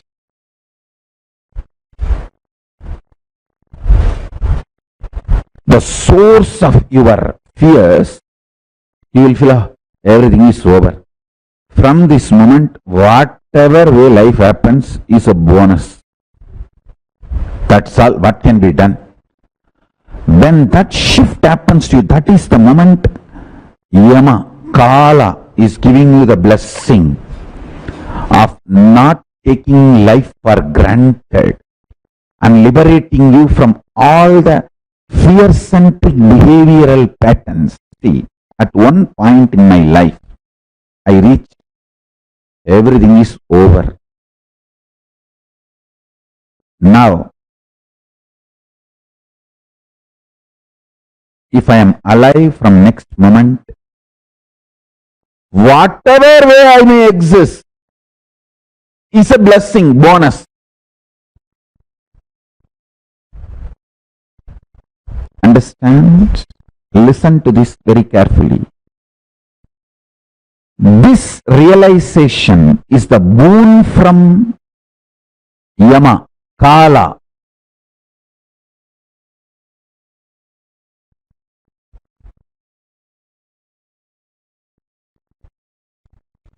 Decision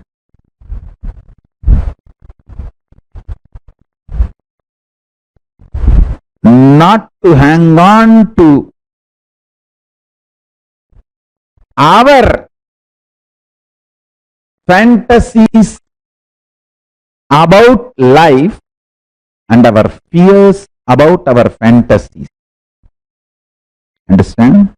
Whenever your mind involves, your fears become fantasies and fantasies becomes fears. These are the statements you need to meditate very deeply. When there is an obsessive compulsive behavior, your fantasies become fears and fears become fantasy. Romance become perversion, perversions become romance. War becomes love, love becomes war. Listen carefully.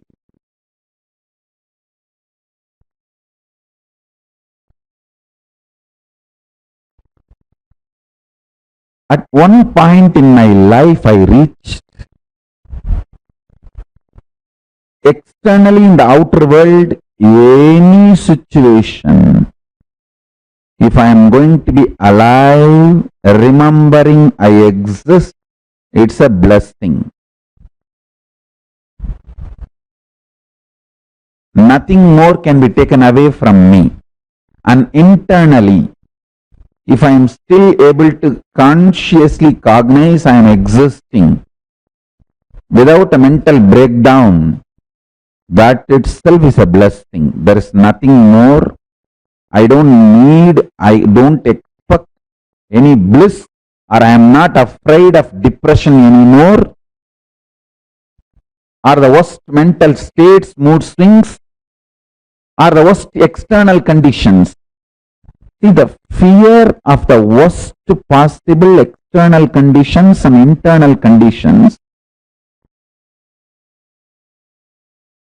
have been accepted by the deepest core of my existence, and nothing more to visualize, fantasize about the worst possible external conditions or internal conditions and get frightened. There is nothing more I need to visualize and get frightened. It's all over. That moment, something broke in me. My consciousness touched time. And Yama gave way, Kala gave way, and I reached Kala Bhairava. Listen. Consciously sitting and cherishing all your fears, not mentally being kicked. Just mind releases all the fears and the fears erupt out in you. No, I am not talking about that. I am talking about consciously sitting and visualizing, cherishing what more can happen, where this kind of illogical patterns come. I am repeating.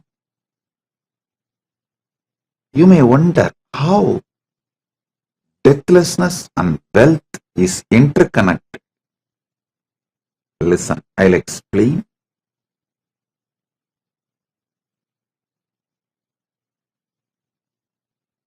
The first man who died became Yamadharma, Lord of Death. Why, you know? He was so focused on the first person of himself, he just went out of the body knowing clearly there is no death.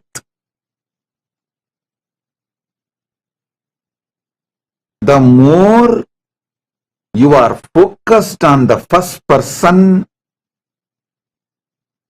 more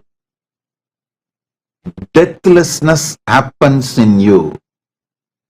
I'm repeating. The more you are focused on the first person, more deathlessness. Listen. In the modern society, in all your homes, if someone is 24 hours playing with device, video games, YouTube, all the time on the screen, Facebook, Instagram, whatever, social media, all the time they are engrossed, you call that as addiction. If you go to Tapovan and live in a monastery there, in Tapovan monastery, I lived fortunately in this manifestation. Paramashiva blessed me to spend time there. In Tapovan, if you are not able to close your eyes, keep your eyes closed, and constantly if you are keeping your eyes open, that is called addiction. There is different levels of addiction. For a modern day man, if you are all the time engrossed with a device, that is addiction, means extreme level of addiction.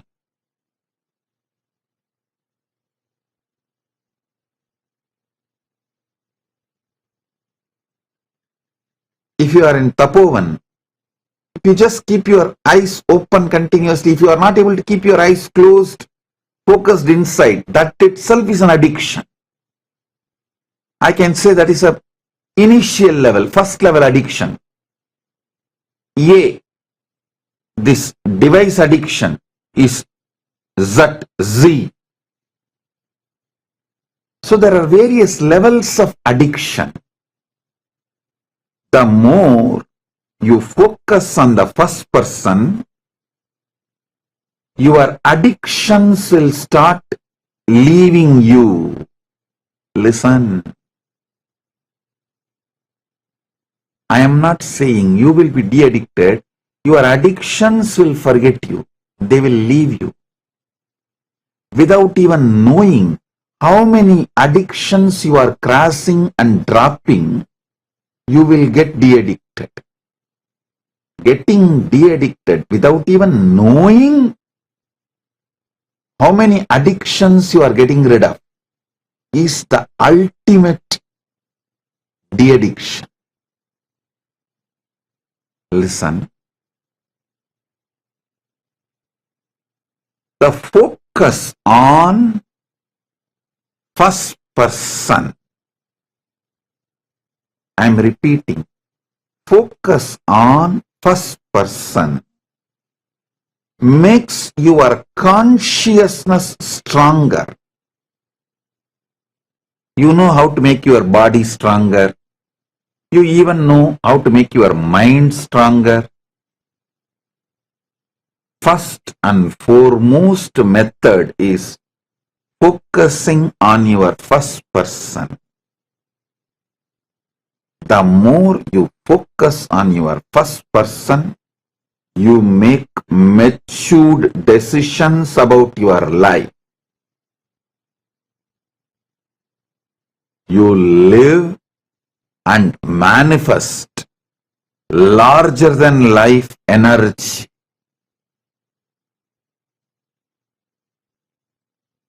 You casually play with the decisions related to death. I wanted to repeat and insist on this truth. All of you should know. Knowing some of the habits you have may lead you to death. You decide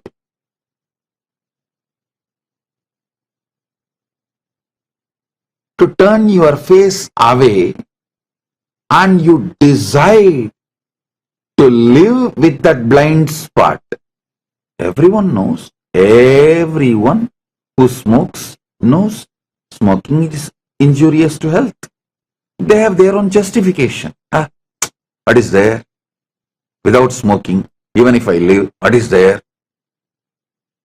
You have your own blind spots, justifications. Sometimes you even tell yourself and convince yourself, no, that person smoked and lived 90 years. This person smoked and lived 100 years. So many people come and tell me, Bhagavan Yogi Ram Surat Kumar, Visari Swamigal, is a chain smoker. He lived above 90. People come and tell me. I told them, I lived around Bhagavan Yogi Ram Surat Kumar many days and nights and months. Yes, he smokes, but he only smokes literally no food. Rarely eats. You also start doing that. You do all the other things he does. 24/7 he lives in ajapa, the sahaja samadhi state. His ajapa has gone so deep in his being, even while he is falling asleep, what you call as sleep in the night time, his fingers will be moving doing japa.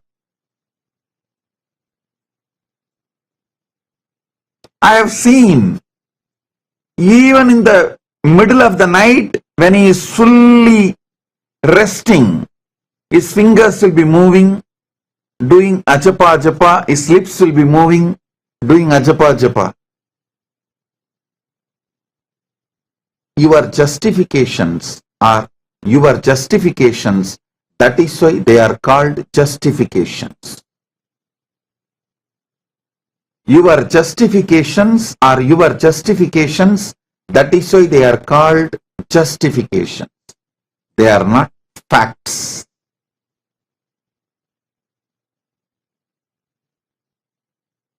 People have their own theories. Knowingly compromising or unknowingly living with blind spots, knowing that alcohol will reduce your long life, deciding to drink is addiction. All these kind of known, unknown complications will just drop if you focus on your first person, strengthening your first person.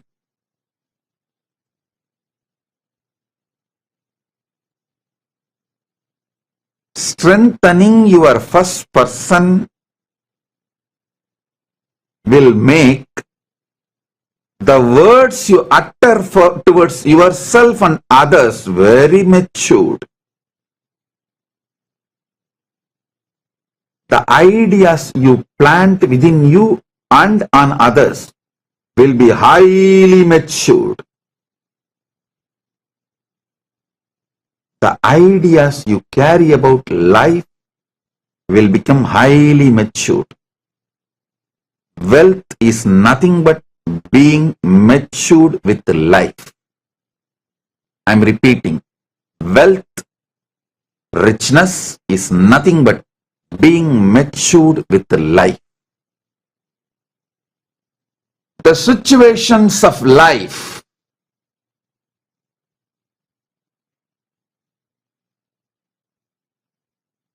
external happening are your internal reactions.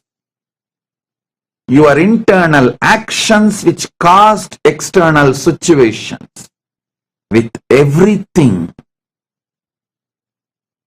you will have such absolute maturity.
Nityanandan.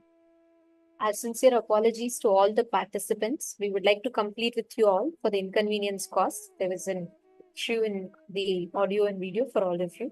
We apologize to all of you and complete with you all. Due to a technical error, there was an issue in the stream with all of you. And now hope all of your audio and video is better. If you're all able to see us and hear us clearly, can I please request you all to post yes in the chat, please? Nityanandan, if all of you are able to see us and hear us clearly, can I request all the participants to please post yes in the chat? Great.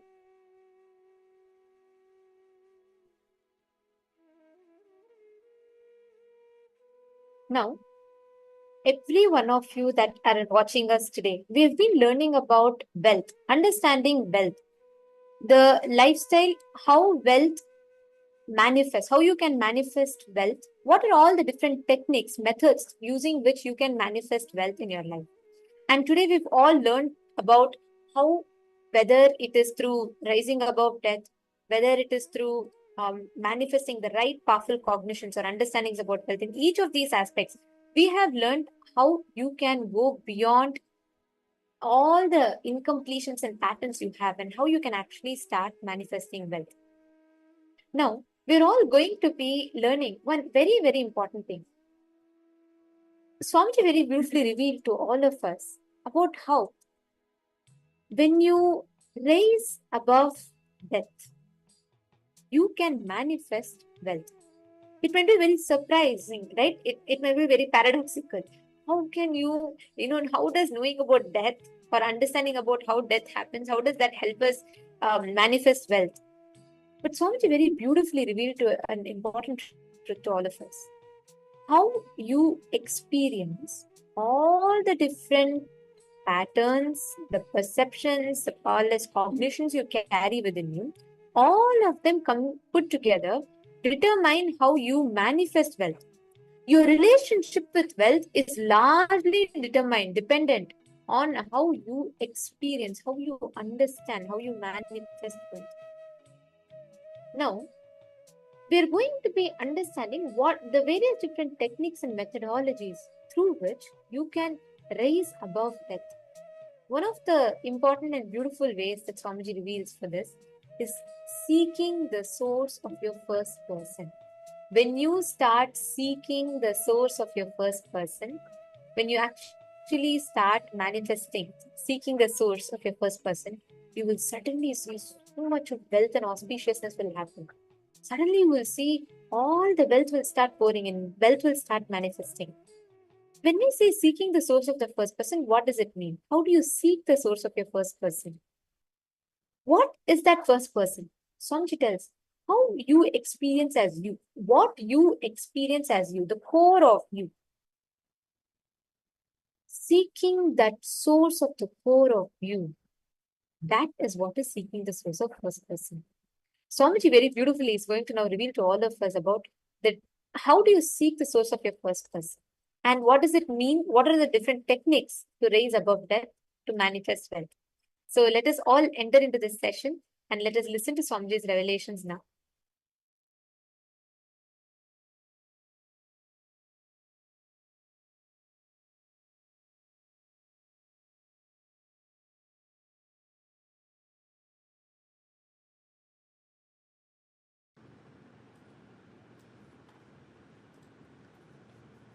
Listen intensely,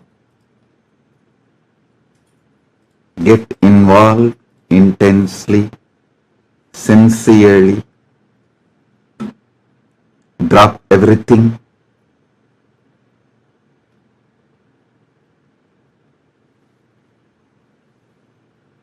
make yourself available only for this spiritual process now. Shut everything out. External disturbances, internal disturbances. Focus completely on the spiritual process. Listen. From morning you might have attended many sessions, classes, satsangs, or you might have attended so many satsangs, classes, you might have watched my satsangs, listened to those discourses. The real fruit, essence, phala, result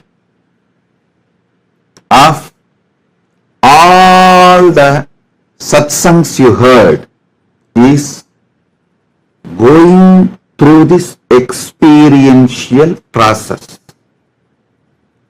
To bring you to this process and awaken your sincerity,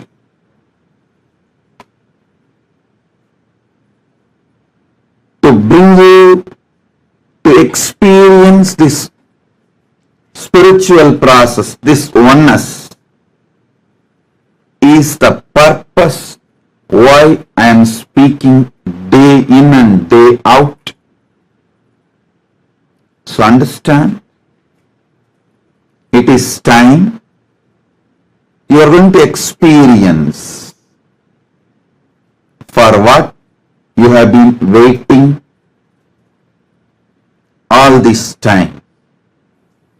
Anything I can give you, I can give it only through your first person. Listen. If I want to give a physical gift, I can give it to your body. You stretch your hands and receive. If I want to give some mental, mind-related gifts like happiness, you can stretch your thoughts and receive it. If I want to give you brain candy, some intellectual ideas which you start enjoying, you can just put your listening and receive it and enjoy it. But if you want the right gift, the ultimate gift, the real gift from me, that is super consciousness of Paramashiva, the first person of Paramashiva, I can give it only into your first person. So sit with your first person. I will breathe Paramashiva's first person into your first person.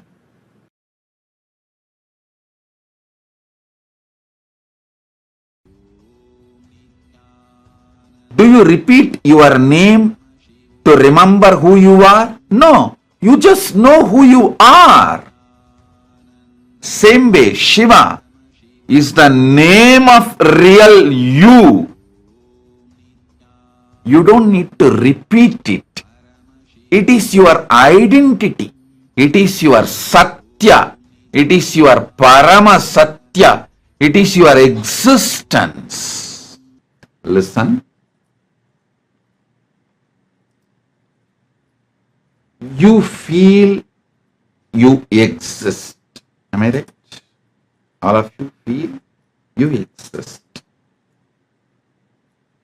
Sometimes you feel you exist as body. Sometimes you feel you exist as your mind. Sometimes you feel you exist as your emotions. Sometimes you feel you exist as a confused entity. Body, mind, emotions. You may feel different identities, confusions, but all of us are clear. We exist.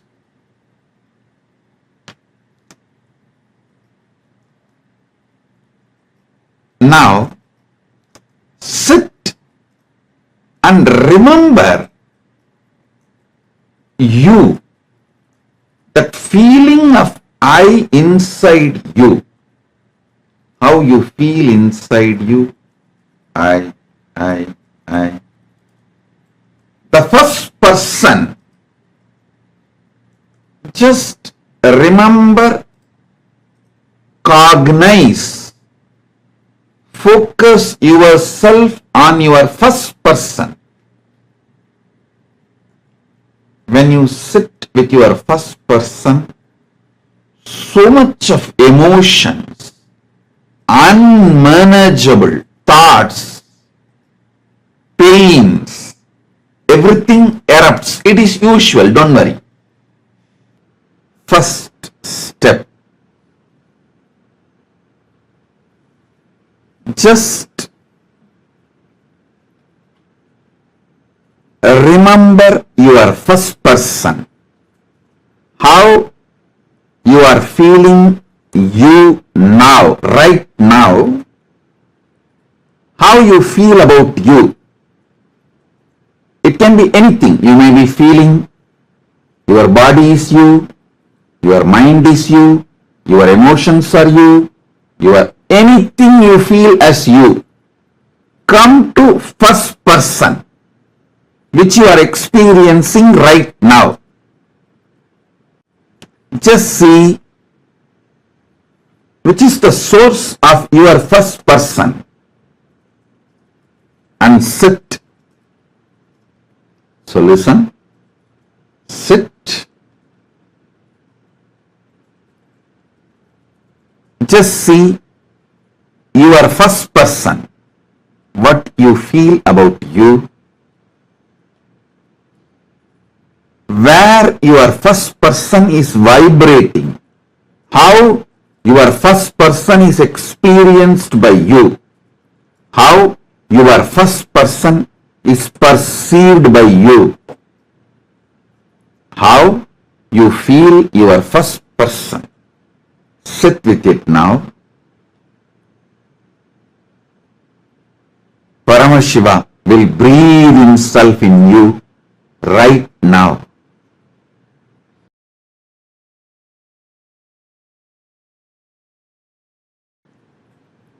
You all know three persons. First person, second person, third person.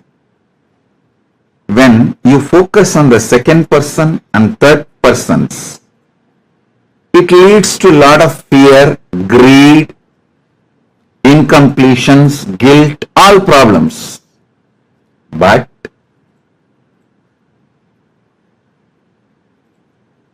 when you focus on the first person and the source of the first person, Paramashiva himself manifests in you. As I told you yesterday, if I have to give you a physical gift, a flower, you can receive through your hands. If I give you a powerful cognition, an idea, spiritual truth, you can open your buddhi and receive it. If I give you brain candy, intellectual ideas, you can open your brain and receive it. But the ultimate enlightenment, I can give it to you only inside your first person. First person is what you cognize as you. Second person is the person in front of you, directly available to you. Third person is far away, somewhere. I, you, they. First person, second person, third person. Understand, the first person you carry inside you as you.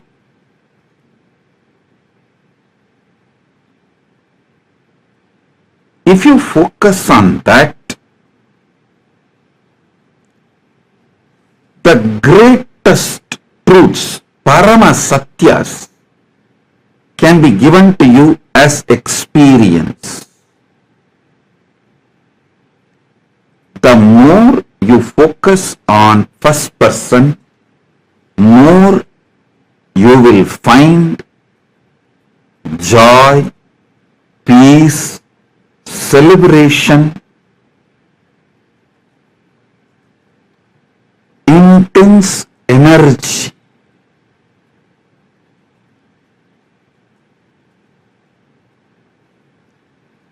The more you focus on second person and third person, more fear, more greed, more conflicts, more confusions, more incompletions, more guilt, more jealousy, more suffering. At least once a day, bring your whole focus to the first person, source of your first person. Understand? The first person you carry, how he reacts, how he acts, how he responds to the second person and third person. Exactly the same way everyone's first person is going to react to their second person and third person.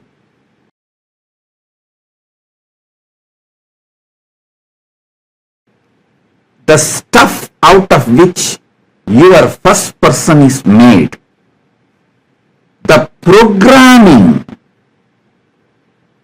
done to your first person is same for everyone's first person. The aham, I, you carry in you as your first person. How that first person reacts to situations, reacts to people, reacts to second person and third person, how it strategizes, how it plans, how it manifests during every situation. Understand? Your first person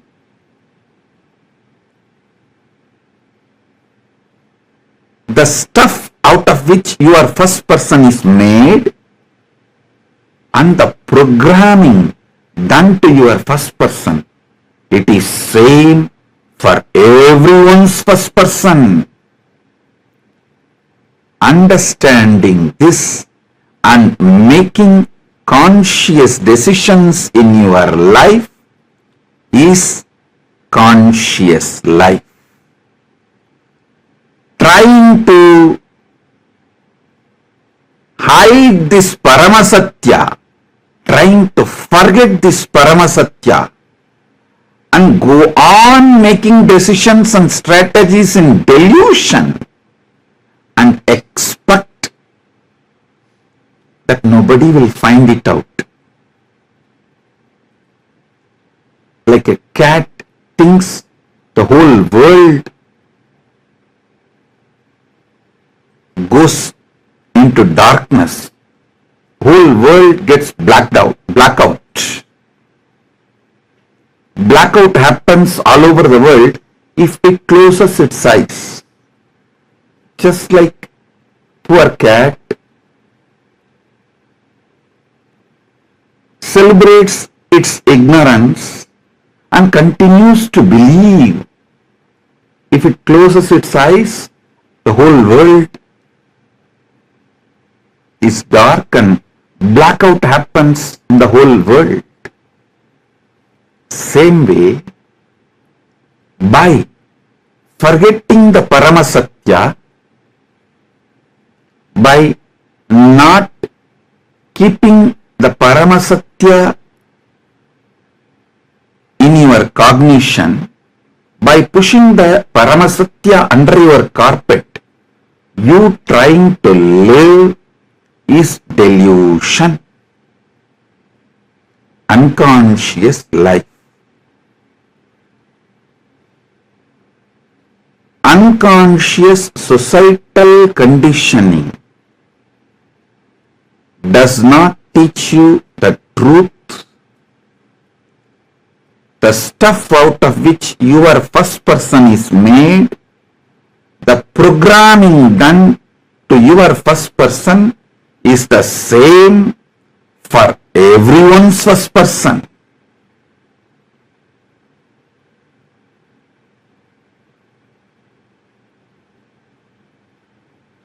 Wake up to the Paramasatya, the stuff out of your first person is made. The programming done to your first person.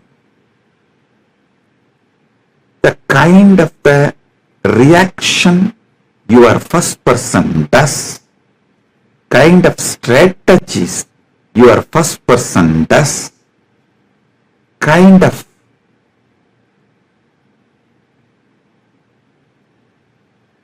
ups and downs your first person generates in you, the kind of commands your first person generates in you is same in everybody's first person. That is why I repeat and insist every one of you to understand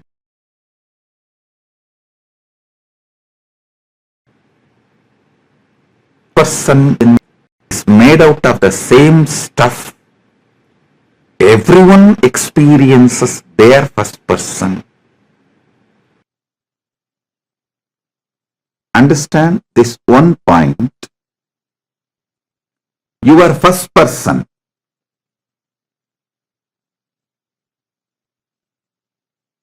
your first person's hardware, your first person's software is same for everyone's first persons. For example, if somebody grabs your wealth, you react violently with anger, agitation, feeling cheated. But if you expect or think when you grab others' property, they will not get agitated, they will not get angry, that is called throbhava, delusion, blind spot. When you know how you act, react, you should also know everyone's first person has a same hardware and same software.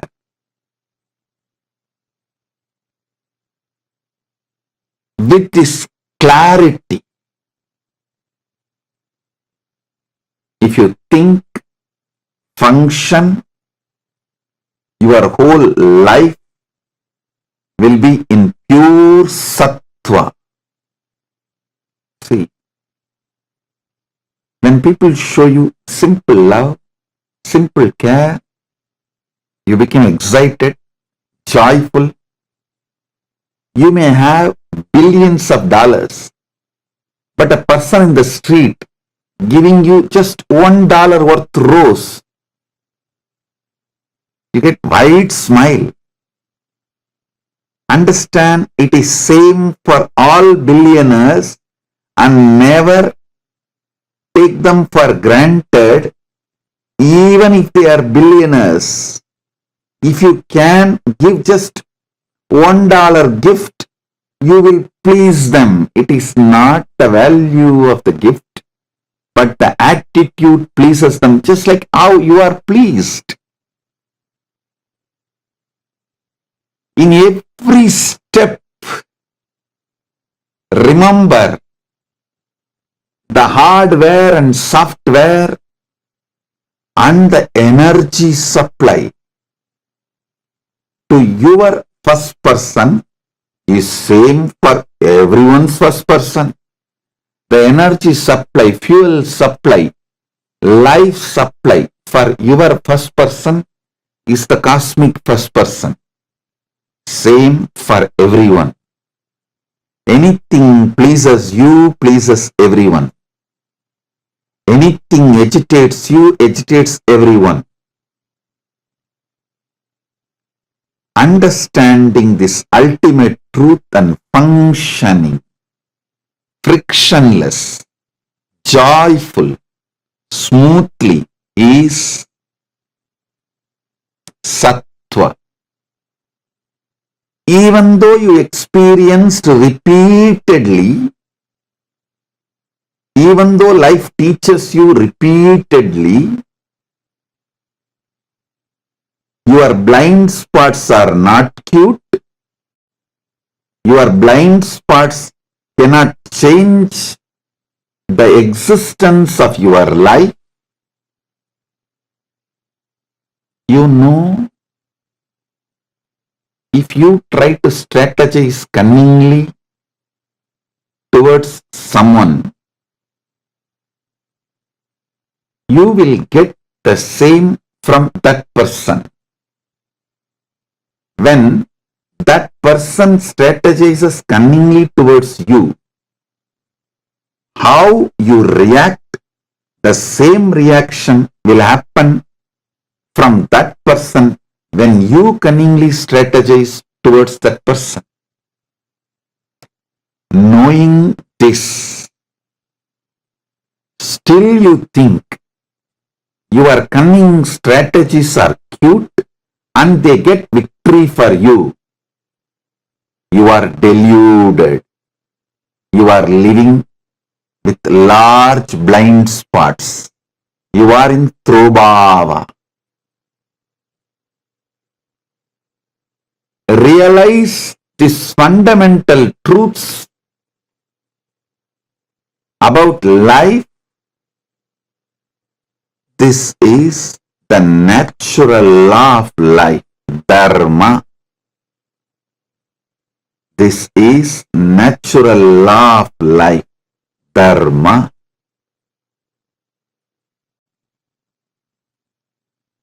Just contemplate, who am I?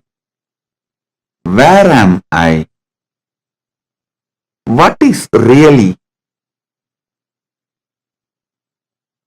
purpose of my existence? What actually excites me? What is that really inspires me? What is it really I am looking for? Ask all these questions. Contemplate sincerely.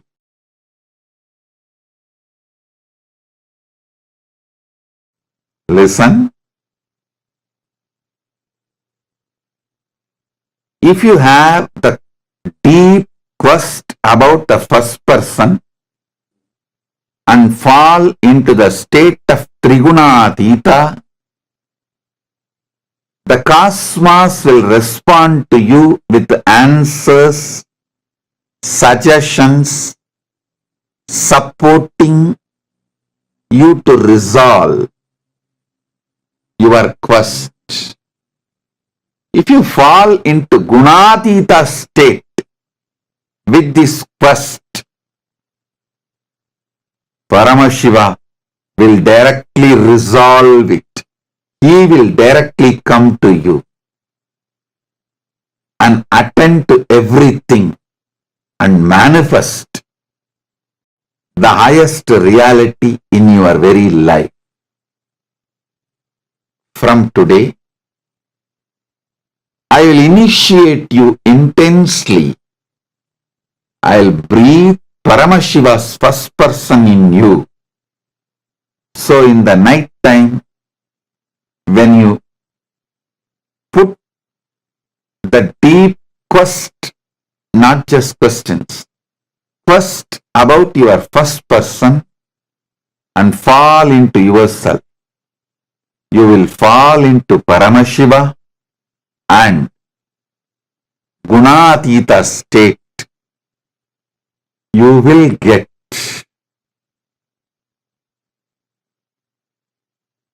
not just solutions or support, you will see Paramashiva causing miracles and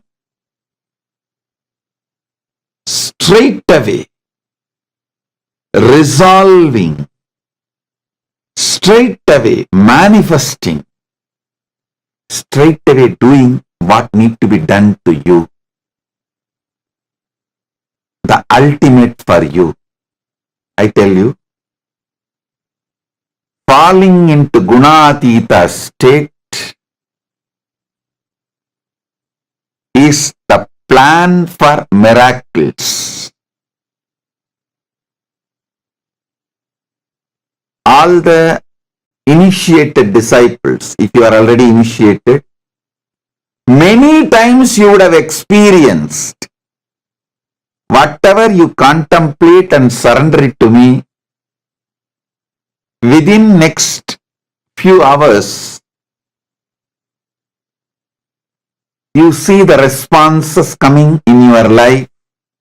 Suddenly, books will come, people will come, situation will come, solutions will come.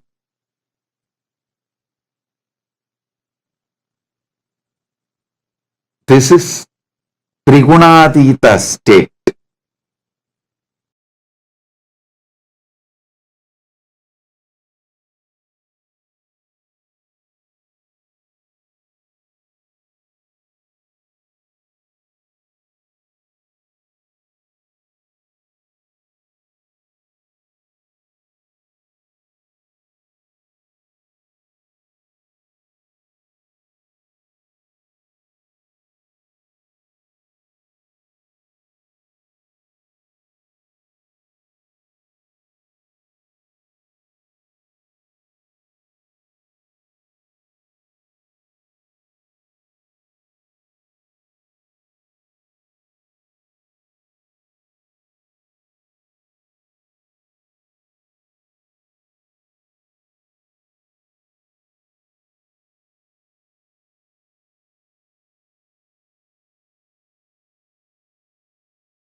So many beautiful truths about how the different powerful cognitions, the techniques, methodologies, how you can raise above them.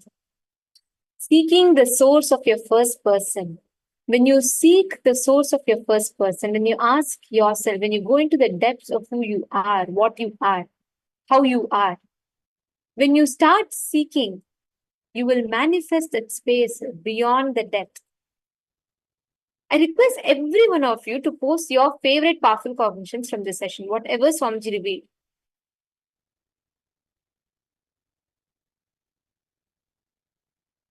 Actually, Mahapurushananda posted a clip which is very beautiful, true. Like Swamiji said, the strategy that you carry for life is what everyone around you carries for life. If something irritates you, it is going to irritate others. If something is causing pain in you, it is going to cause pain for others. When you are struggling or going through something, how you want to be dealt, even others around you will want to be dealt the same way. Same thing if you just understand and if you start seeking your first person, how you cognize you. That same first person, that is what is everyone's first person. When you understand this, when you contemplate on this, your strategy for life, how you operate life, you'll have a beautiful shift. Yes, thank you, Ma Purushananda. Thank you for posting your click. Now, there's a very beautiful Nitya Kriya that Swamiji has designed for wealth manifestation. Actually, do you know your breathing cycles are very closely related to your wealth manifestation? You might be surprised. What? Death is related to wealth manifestation. Breathing is related to wealth manifestation. Yes. Basically, the prana, the life force that you carry, has a huge role to play in wealth manifestation. If you know how to alter and fine tune that prana, you will manifest so much of wealth, abundance, and prosperity. Now, we are going to be entering into a very beautiful Kriya that Swamiji has designed. Swamiji will himself will be guiding us into this Kriya, where we are going to be learning about how to manifest wealth. Shall we all enter into the Kriya? Please sit straight and please follow along as Swamiji is guiding us.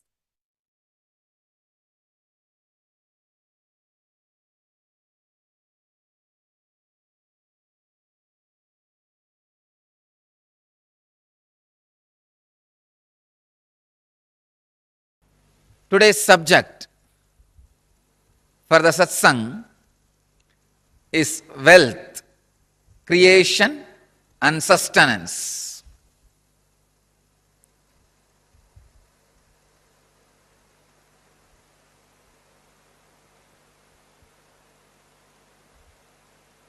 I can say life can be equated to two things. One,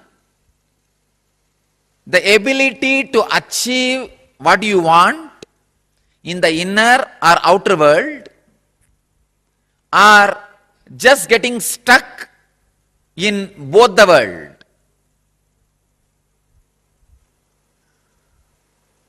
These are the only two equations. As on now, at least people who are sitting in front of me, I can say very clearly there is nobody who doesn't want wealth. Everybody wants it. But they do not increase the life in them to the level they want it. Wealth can be equated to the life energy you express. Straight equation.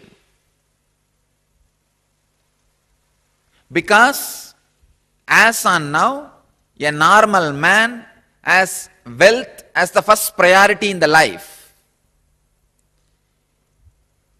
So be very clear. If you do not have wealth, don't blame anybody, just you are not expressing life in you. Life energy is not happening in you. You may think, what an incarnation has to do with wealth? Why Swamiji should talk about wealth? I can tell you, wealth itself is not wrong.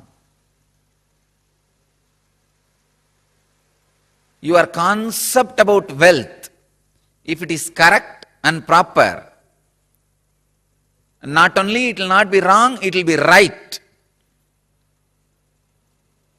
I wanted to present first few basic concepts about wealth properly. First, when a man decides to create wealth, not steal, understand, create wealth, you will have wealth and the great fulfillment you lived. And your whole energy will be towards the creation, not destroying others. I am seeing very clearly the fellows who are interested in destroying others, going after people, harassing them, they are completely dull, dead. In their very consciousness, they are poor. I tell you, the consciousness attitude which works towards creating wealth makes you non-violent, because your whole energy becomes creative. creating wealth brings tremendous interest in life and non-violence. First, I have to clear all the wrong concepts about wealth. Only then I should talk about wealth. Otherwise, you will not be able to grasp why an incarnation, a Paramahamsa should talk about wealth, why a sannyasi should talk about wealth.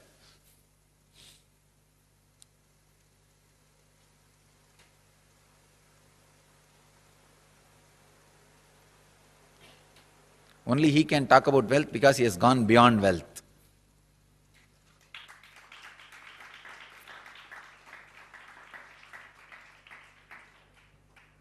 He cannot be made wealthy by wealth. Only a man who cannot be made wealthy by wealth has a right to talk all the secrets about wealth.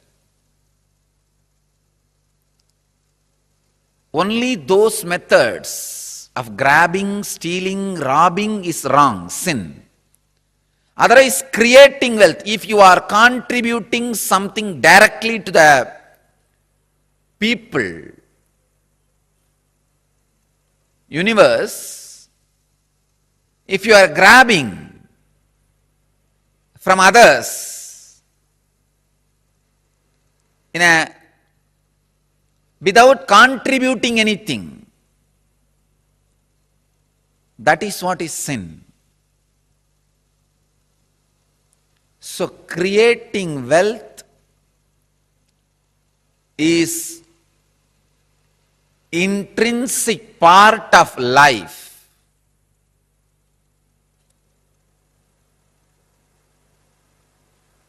Krishna says very beautifully in Gita, Gahano karmano gatihi. The universe by its nature works. If you have at least the goal of creating wealth, you will be creative. Your energy will be channeled properly. I can give you the clear guidance. The first priority should be in the life for moksha, enlightenment.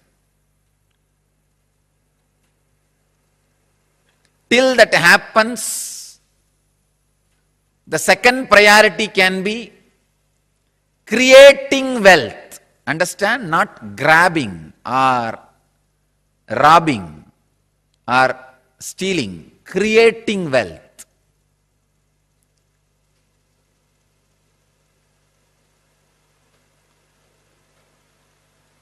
Anything else is a third priority. And I don't want to talk about third priorities. Creating wealth makes you non-violent because you will be too busy with the people, with the world, with life by creating.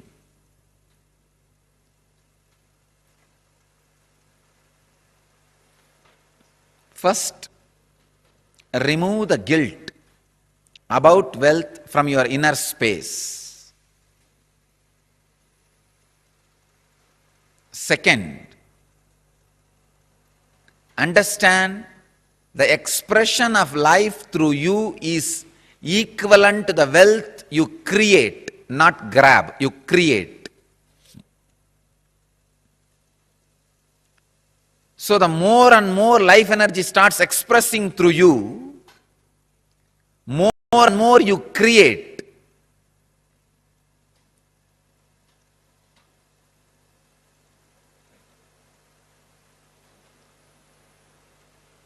Life energy expression and wealth is one and the same.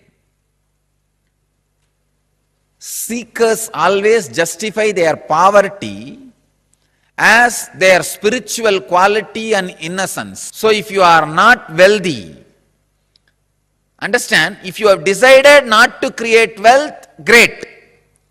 But if you want to create wealth and not wealthy, if you have a greed for the wealth or a desire for wealth and not wealthy, be very clear, you are not a seeker, you are a seeker. Something is seriously wrong in you. Look into it. Wealth itself is not sin. Somebody is having problem because of having, somebody is having problem because of not having. Problem is a problem, wealth is not a problem. Problem is a problem, wealth is not a problem. Person who is having guilt because of having, person who is having guilt because of not having, both are big, you can say very big sickness. I have seen many of these rich men, because they carry a deep guilt imposed on them by society, even though they created their wealth very honestly, in a creative way, because of the guilt imposed by society on them, they live a very miserable life and go on drinking alcohol and trying to have high costly entertainments just to forget this guilt. Many times they come to me for their problems and in need of solution. When I analyze their inner space and life, there is no problem. Then why are they suffering? The only guilt which they are carrying, which is imposed on them by society. I tell them, come on, don't imbibe the guilt given to you by the fellows who are incapable. You do not cheat or grab or be dishonest. That's right. That's enough. But no need to carry a guilt on the wealth, about having wealth. Rich men carry this guilt very deeply. And just to escape from that, they get into all kinds of addictions.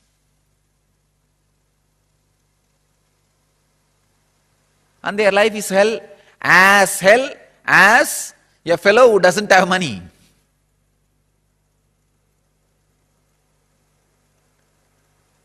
And the next thing, having is one side, not having.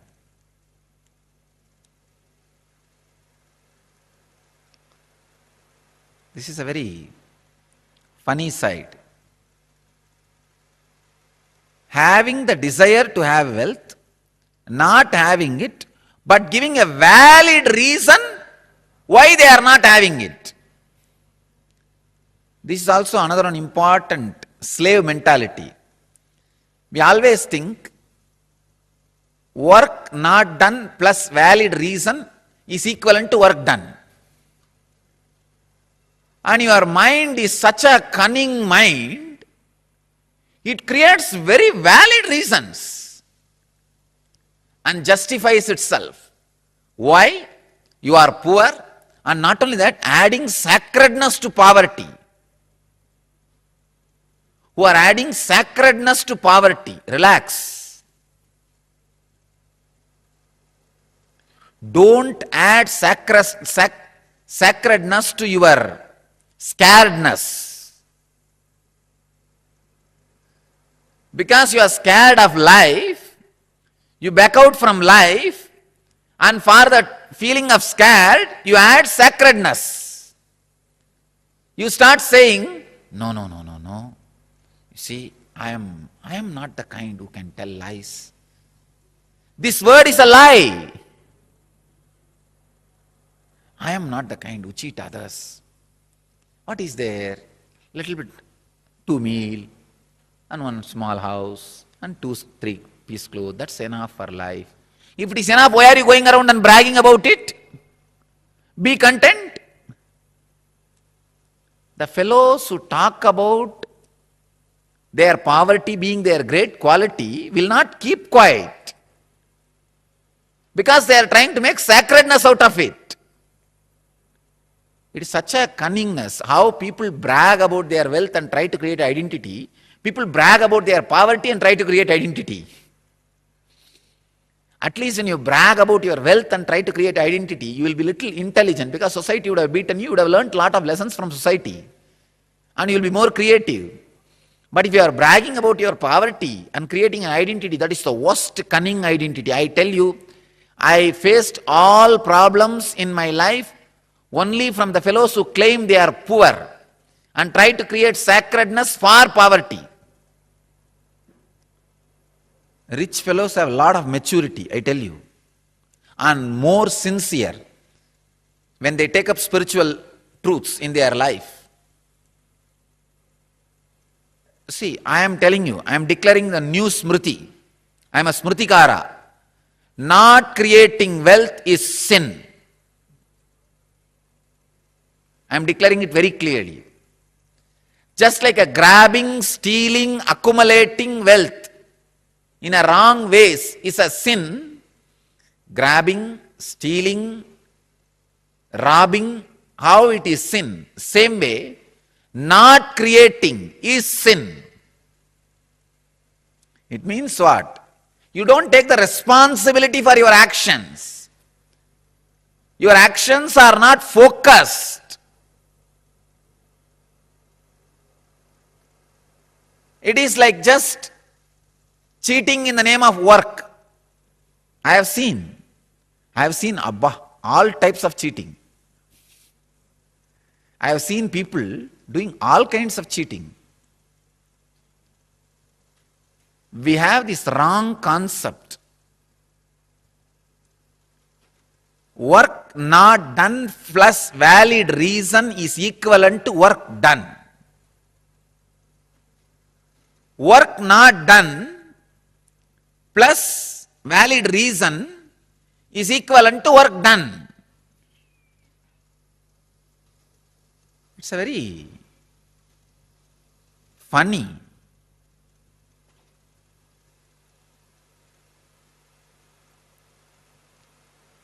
Especially these Vedantis. I am telling you, because I am a Vedanti, I am telling you, I am not criticizing others, I am doing a self-criticism of the whole, the ideology.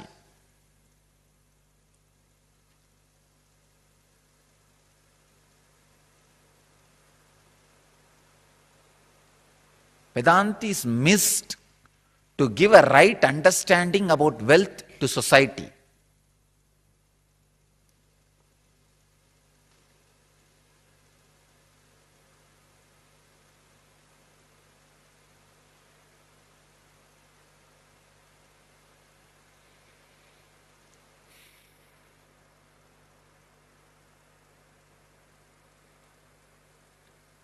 Right understanding about wealth is life. I wanted all of you to understand.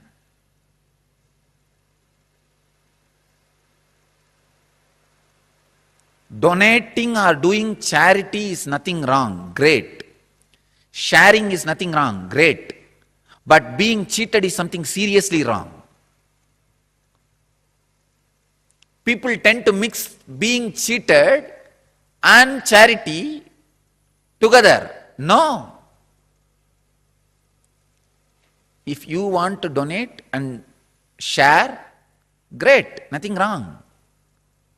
But you are doing some work, somebody steals, cheats your money, is something seriously wrong.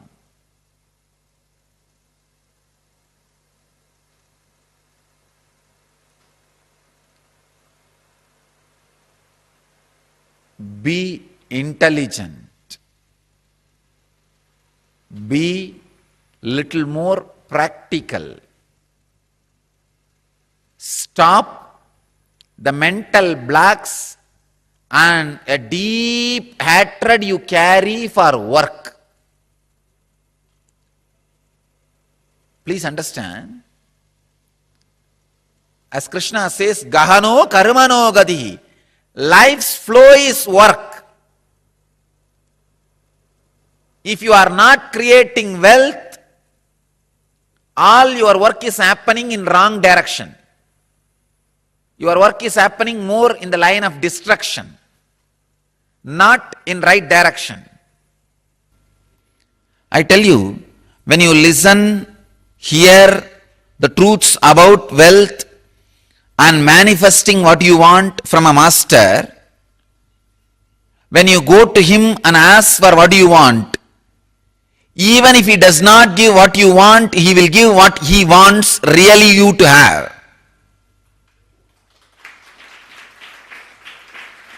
I have seen people coming and asking some things.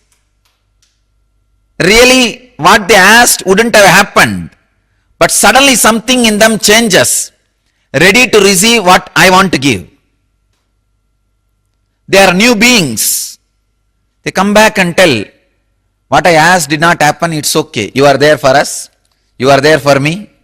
I wanted only you and the jnana and the enlightenment which you want to give.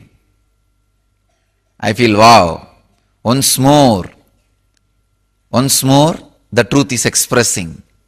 Because whenever people come and ask me something, I sincerely want them to have that. I do feel inside my inner space, let them have what they want. But corner of my being always makes a sankalpa, let only good happen. See, when I push any sankalpa into my being, I do it sincerely. It's not that when I bless them, I have my own, no. I say, all right, whatever they ask, let it happen. Sincerely, I push it. Ultimately, there is one filtering system, the conscious system, which just dilutes that sankalpa. Let the good happen. I tell you, that conscious system straight away helps the person who is asking also. And not only it changes my sankalpa, it changes his sankalpa also. I basically don't have sankalpa. When somebody asks something, I send that whole file directly to the consciousness and say, please attend it.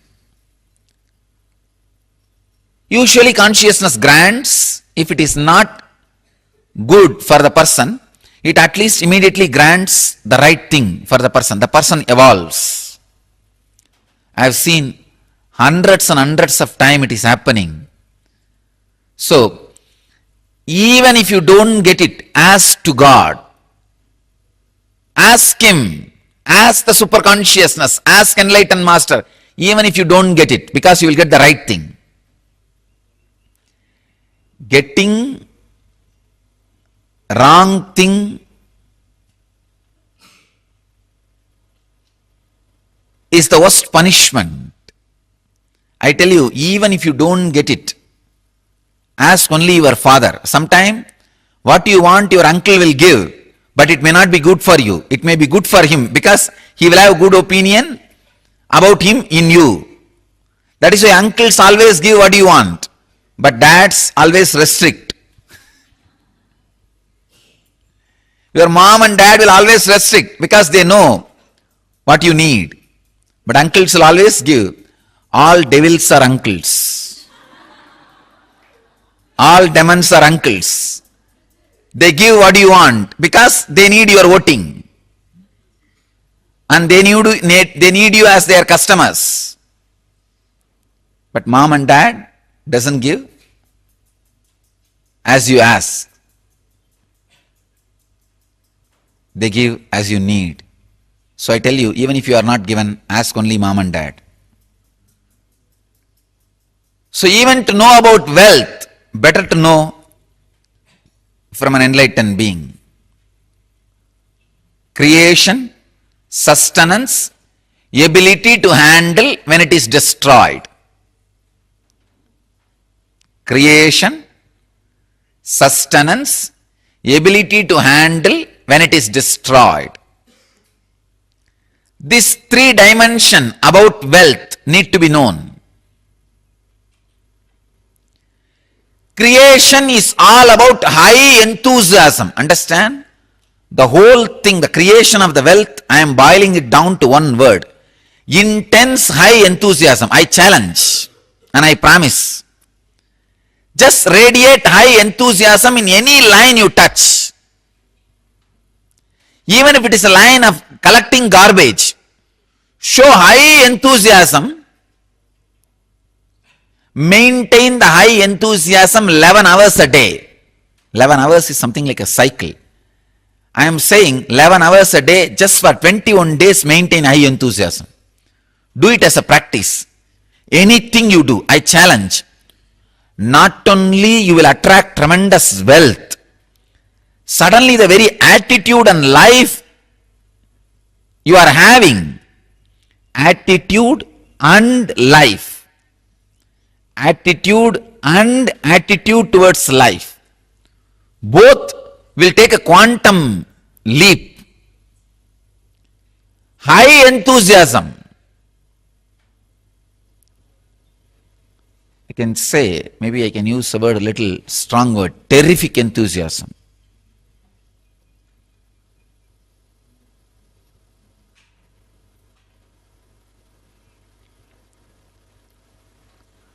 High enthusiasm is wealth. Anything you do, radiate high enthusiasm, that will become sacred. That will become sacred. I can say, if you have the high enthusiasm, you have received a prasadam from Guru. The real prasadam is not the food Guru ate or the water washed his feet. These are all outer prasadam.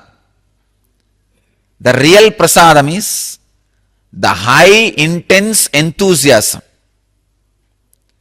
Enthusiasm in anything you do. Filling your being is the right job of the master, then fulfilling your desires. Fulfilling your desires are too small, then filling your being. A real master fills your being. Creation is all about high enthusiasm. Enthusiasm can never be brought by any reason. Understand? Enthusiasm is just internal quality, like you are breathing, like how you are alive, like living. Enthusiasm is high quality. It is your very quality. It can never be altered, arranged, reorganized by any reason. It is just joy overflowing through your intelligence. I can tell you, use anything to create enthusiasm in you. Enthusiasm and addictions are completely opposite to each other. Things which addict you can never give enthusiasm.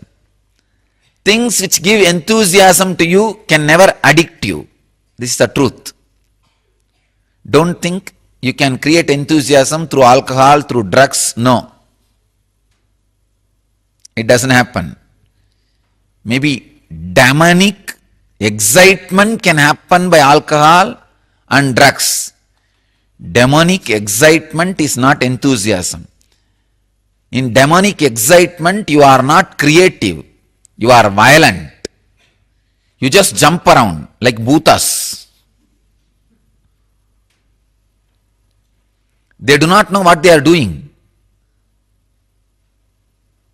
They destroy. They never create. But in enthusiasm, you are not demonic or excited. You are only enthusiastic. Enthusiasm is creation, creativity. I can tell you, whenever you are filled with enthusiasm, those few moments you are experiencing God intensely in your inner space. When you are having a big change in your life, but suddenly you have a guts and energy to face the situation, be clear, you received the prasadam.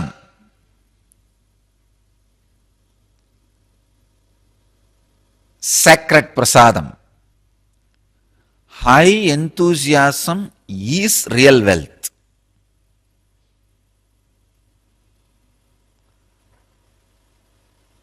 I tell you, all other things, even if you call it as wealth or have it as wealth,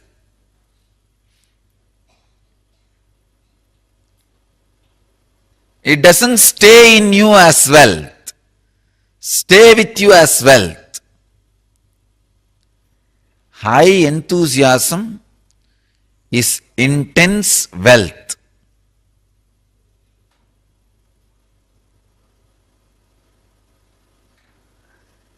Creation, sustenance, and ability to handle when natural destruction happens.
Swamiji just revealed to all of us so beautifully, took us all through the powerful, the Nitya Kriya process for manifesting wealth.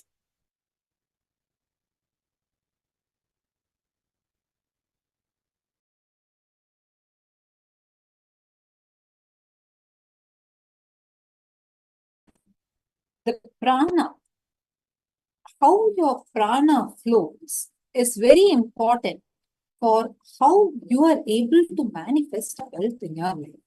See, wealth is not just wealth manifestation. Actually, there are many people who come to our programs who say, Ma, I can earn money easily, but it's difficult for me to sustain the money. So even sometimes you might see how the money comes in your hand, but by the time you realize it's already gone. So many of us face different issues. But did you know that your prana, your breathing pattern, plays a major role in this? It decides what kind of manifestation you're doing in your life. See, when your pranic layer is purified, actually when your desires are completed, when you complete with your complicating desires, contradictory desires, conflicting desires, you will see your pranic layer gets purified.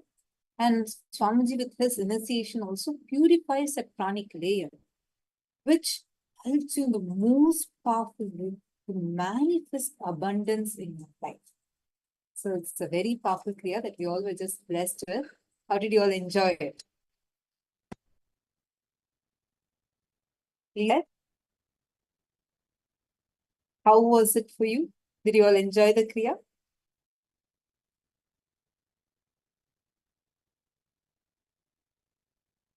Great. Now, we're going to be entering into the next session. See, first I request all of you to take a few minutes and summarize and post what you have understood from morning till now. I request each of you to post it and share what you clicked with. Because the science that we have been learning from morning to now is phenomenal. It's very important aspects. So take a few minutes and list down. Write down, post in the chat whatever you have understood, whatever you clicked with. All the aspects that you resonate from whatever Swamiji revealed from morning till now. And now we're going to be learning about the various different methodology for manifesting wealth. And we're going to be listening to Swamiji's revelations on wealth manifestation. Now, this is the last session that we're going to be listening to and preparing ourselves with for today's initiation. So let us all enter into the session.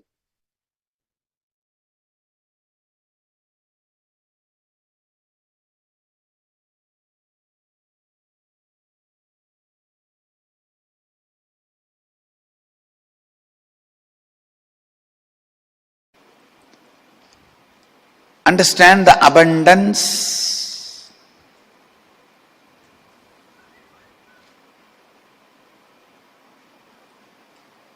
Abundance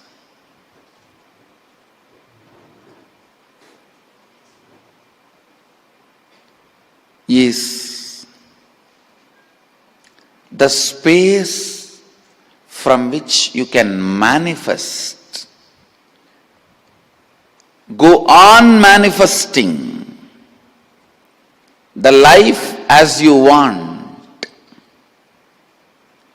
Go on manifesting the life as you want.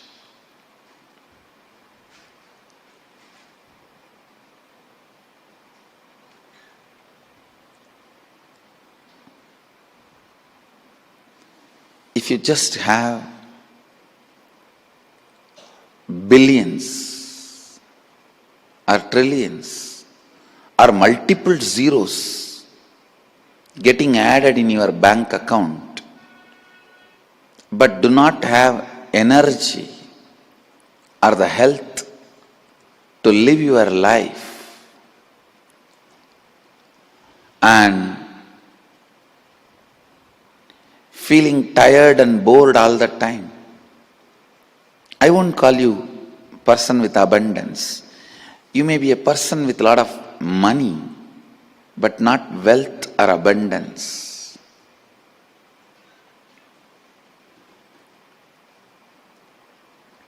Abundance is the space from which you go on manifesting. What do you want?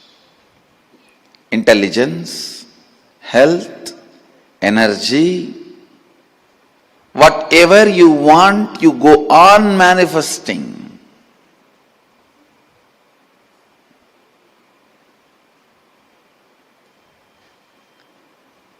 So the difference between money and abundance should be made very clear. I am not saying don't have money. I am not saying don't earn money. No. I am not saying that. All I am trying to tell you is money has its own limited utility. Do not equate just the money for abundance, then you are mistaken. Money is great in its place. That cannot be equated to abundance.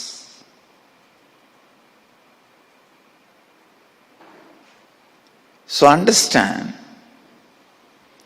abundance is a space of Kalpataru which every one of us carry inside. Ability to manifest whatever you want,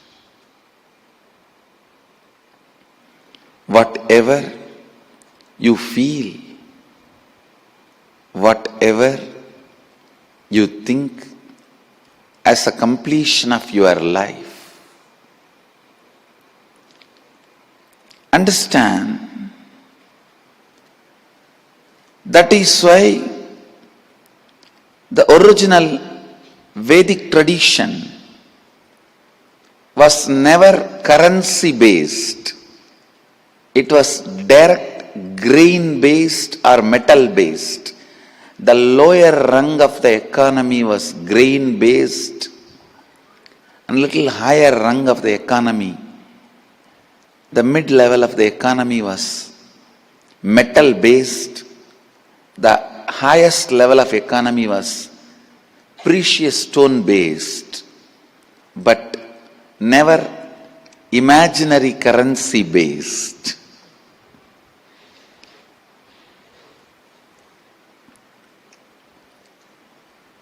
Understand,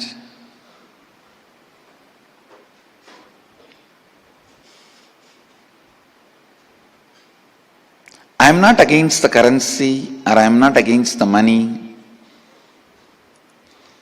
but you need to know, just money alone cannot be abundance. You need to have clear idea about abundance. Only then you can manifest it.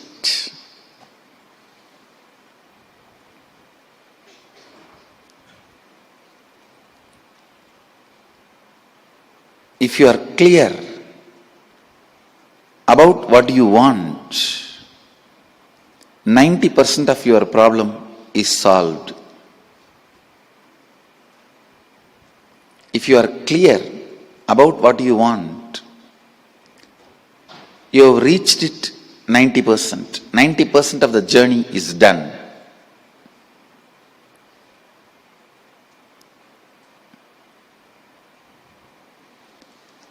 So remember, money has utility value, nothing more.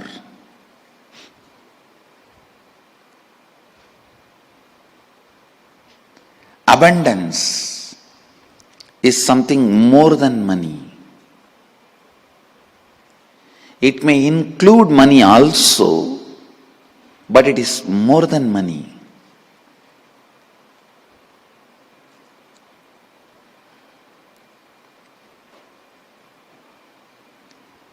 If I have to precisely define abundance, having inner space where you manifest,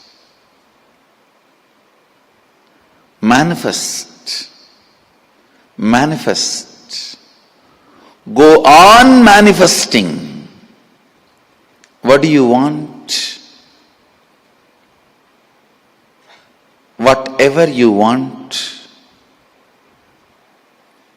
and experiencing completion with manifestation. And whatever is manifested,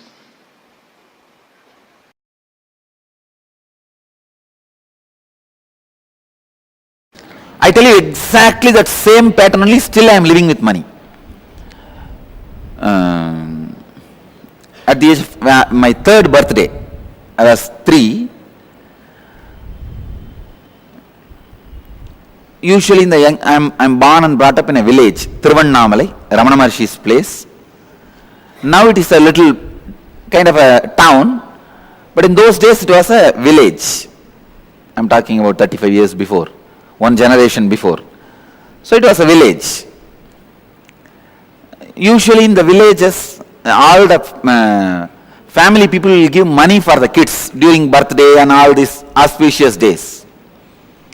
And I was born in a giant family where 87 people lived together.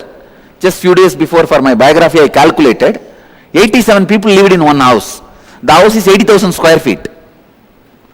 80,000 square feet house and 80,000 square feet ground. There was little, some parts I had a double story, but all other 86,000 square feet ground floor. So, huge giant family. Naturally, aunt, uncle, cousin, each one came and gave 1 rupee, 2 rupee. Those days 1 rupee means it's equivalent to now, you can say 100 rupee or 1000 rupee. So I had one kerchief where all the money was there. I was sitting and my father asked me, what are you going to do? I said, what to do with it? I asked him back, what to do with it? He said, you can buy whatever you want. I said, I wanted only a Ganesha and you already gave me. He gave me one Ganesha. If you read my biography, the Ganesha who ate food, that Ganesha only, still is there in the ashram. And I want only one Ganesha, you gave me already Ganesha. I don't need anything more. Then he asked me, you don't want this money? I said, no, I don't need. He said, then you can give it to anybody you want. All my brothers and cousin brothers, sisters, all of them were playing there. I screamed, called them, saying that, hey, whoever wants this money, please take it. First, actually, I thought all of them will come and pick up little. But one of my elder brother is very strong guy. He came and took the whole thing. Then my father interfered. And he said, hey, you told me, no, tell him to share with everybody. Call everybody and give equally. I looked at him and said, I don't need. Whoever takes it, what is there for me? Leave it. I tell you, this is my first experience with the money. This is exactly the pattern still I am living.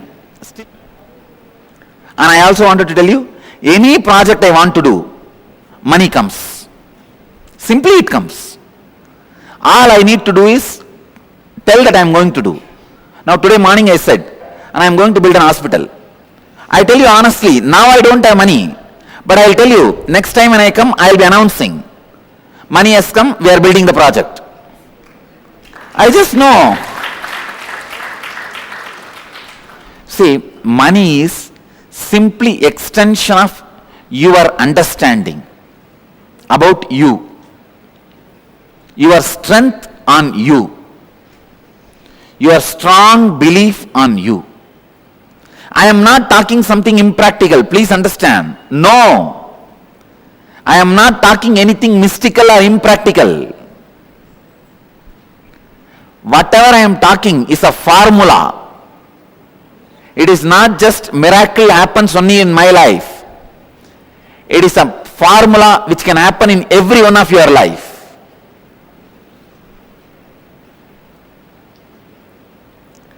The right attitude towards money is, please understand, the right attitude towards money is, it has utility value for the things you want to do. Neither suffer with the feeling I don't have enough, nor be overloaded and develop arrogance or ego or influenced by having it. Neither be influenced by not having, nor be influenced by having.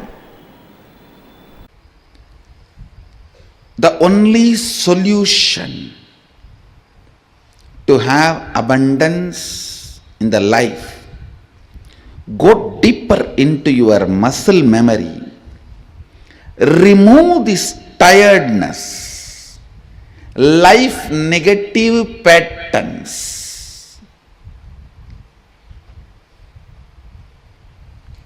Go into your biomemory, remove these life negative cognitions. That is why I tell you, first step in abundance is yoga and the long breath.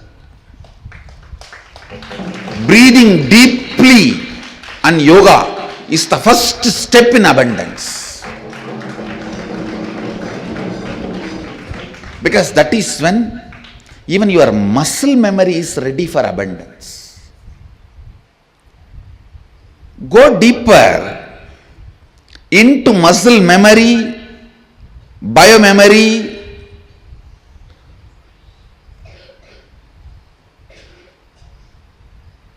and bioenergy. Even if you have billions, but you are all the time tired, bored, you are not going to experience abundance. So the first thing, get into your muscle memory the incompletions you stored against abundance. Actually, there are people, the moment their project is going to be successful, even they cannot tolerate.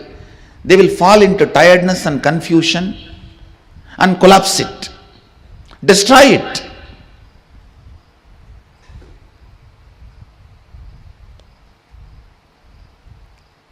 Get into your muscle memory and see, do you have that pattern? We all have that cute feeling of living with a minimal memory, because somehow we think more number of thoughts means more stress, which is completely wrong. Listen, which is completely wrong. More number of thoughts are not more stress. More number of thoughts from incompletions are more stress. See, it is your internal fight which encourages thoughts and which wants to be thoughtless. That is stressful. Actually, thoughts by themselves are like Lakshmi, wealth. Right way of applying it, you can just manifest wealth without manipulating. There are only two kinds of people who are wealthier in the planet Earth, the humanity.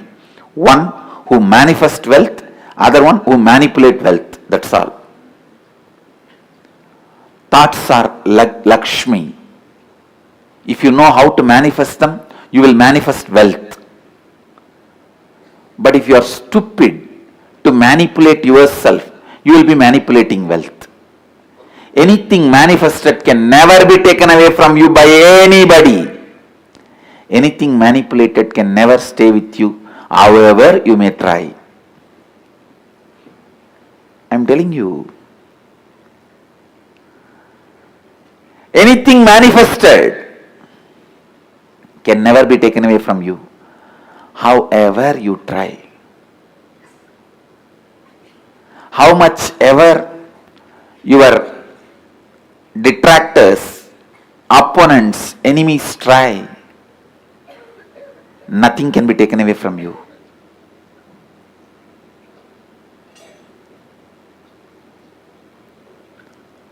Thoughts by themselves are not enemies, but your conflict with thoughts, doubt about thoughts, hatred towards thoughts, they are the biggest problem.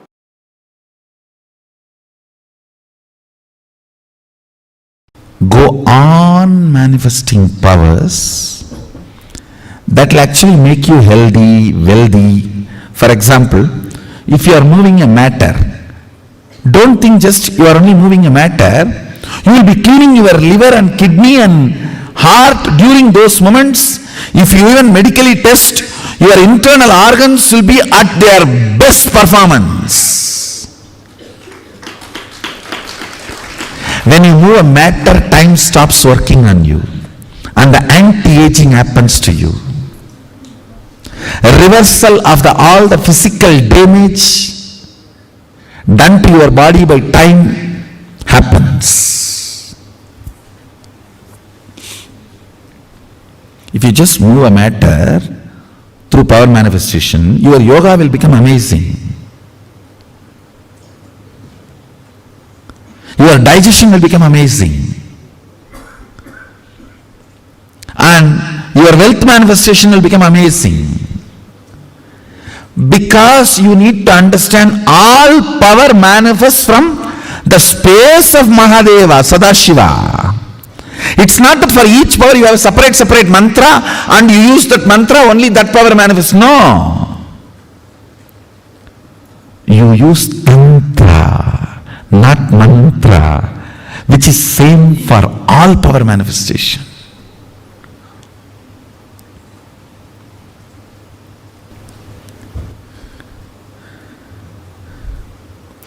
Go on be power manifesting. Go on be reaching out to others. Go on be causing. I tell you.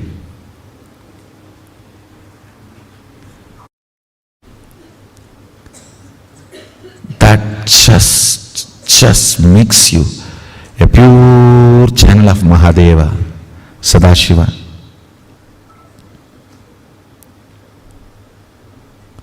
That makes you a pure channel of Sadashiva. Anima, Lahima, Mahima, Ishitvam, Vashitva, Prapti, all these Ashtama Siddhis are possible. Your brain is hardwired for all these higher possibilities.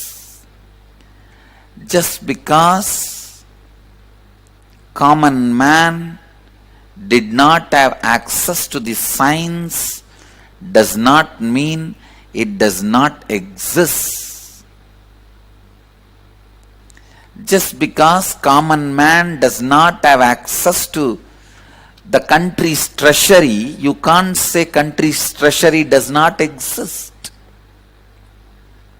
Same way, just because you do not have access to these extraordinary powers, don't think these powers don't exist.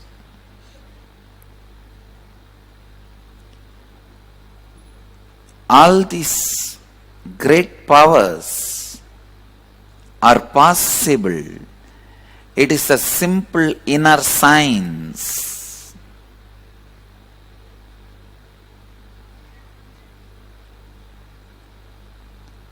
Listen. Kundalini Shakti can directly make you more productive, more aware, more conscious, intuitive, ultimately rich.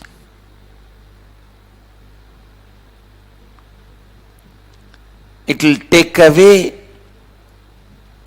the low idea you carry about you, it will take away the lower self-image you carry about you. It will show you your possibilities. It will show you the power of your intuition. It will awaken your intuition. It will awaken your intelligence. You will forget tiredness and boredom. You will do smart work, not just hard work, smart work. And with this smart work, naturally you will see you are more active, alive, productive in your job, in your business. Your DNA strands are connected through water, hydrophobic material. DNA strands and the consciousness is connected through sound. Sounds with which they are connected matters. The good news is you can reprogram, replace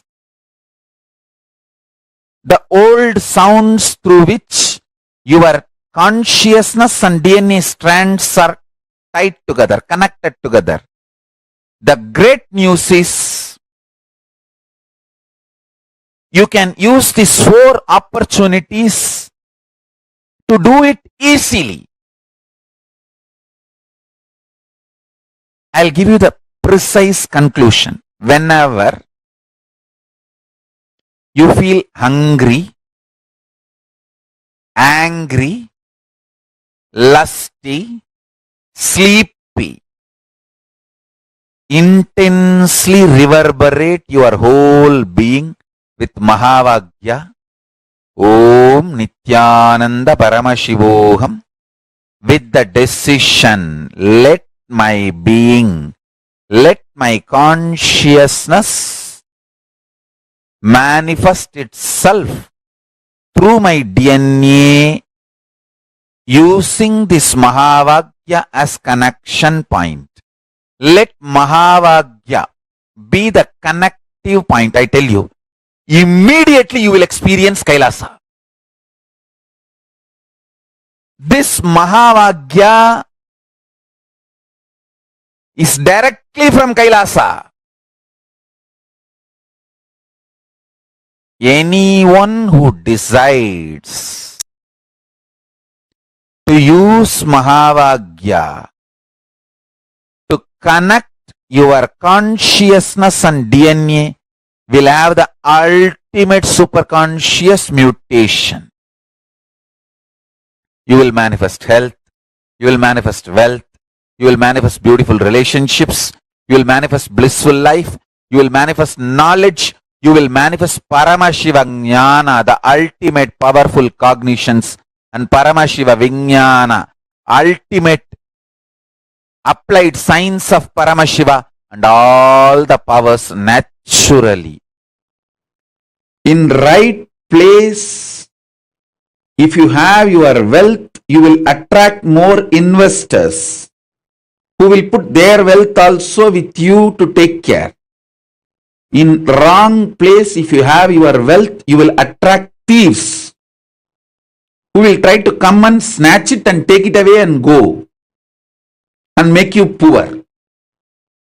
Wealth is not wrong. How and where you keep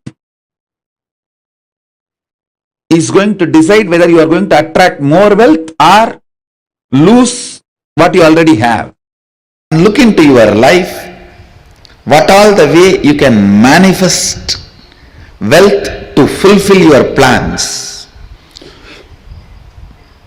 And every meeting,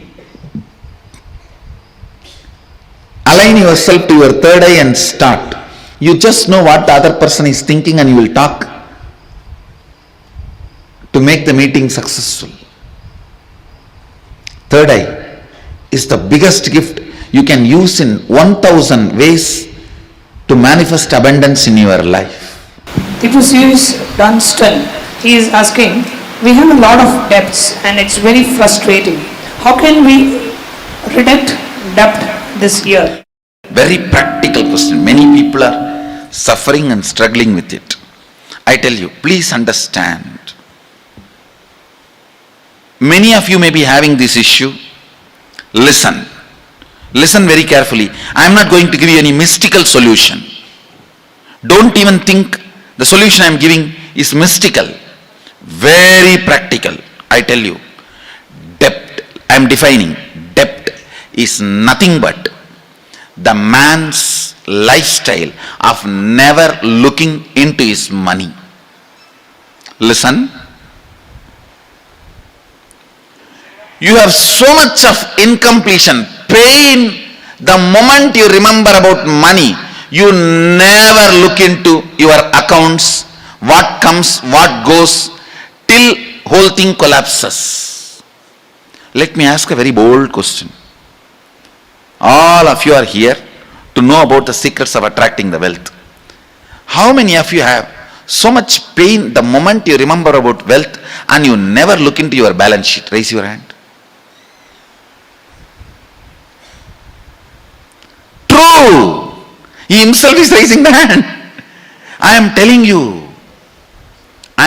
you, the pain you have about wealth, the moment you remember the wealth, the pain and impossibility you carry need to be completed. Then you will never be afraid of looking at your balance sheet. Fear of looking at your balance sheet lets it rot. Listen, I am using very strong words. Fear of looking at your balance sheet lets it rot. Just break this pattern today with completion and decide. Every night you will sleep after seeing your bank balance, your balance sheet. I commit with you, you will get out of debts within 1 year. And I am responsible for this word. Do it like a religious action. Do it like a religious duty. Every night, see your balance sheet and go to bed. Anybody who has this problem of lot of debts, I give you this as a religious technique and I am responsible for completing your debts and getting you out of it in 1 year. Understand, when I say this, it's a technique and I also will use my extraordinary powers to support you. Both.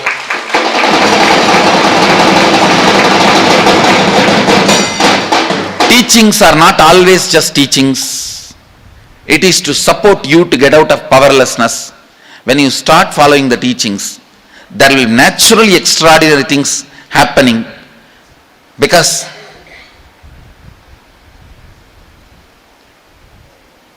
we don't use in Hindu tradition words only to give concepts. We also use the words to give energy. So I give you this as a concept and energy. Take this as a religious responsibility.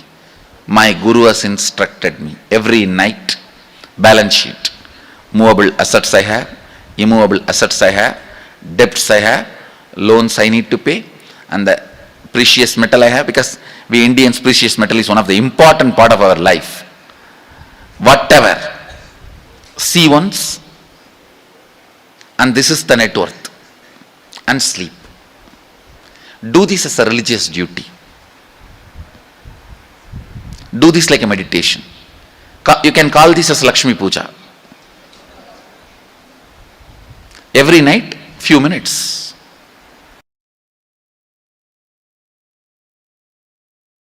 Understand,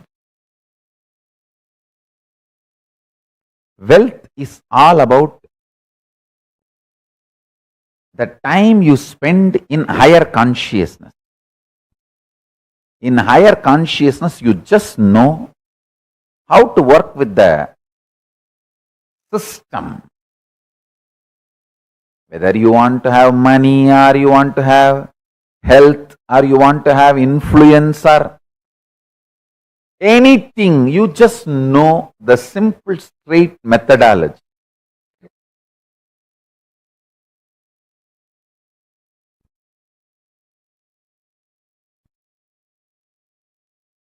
Strength of Hindus is their ability to retain the higher states of consciousness for more number of hours per day.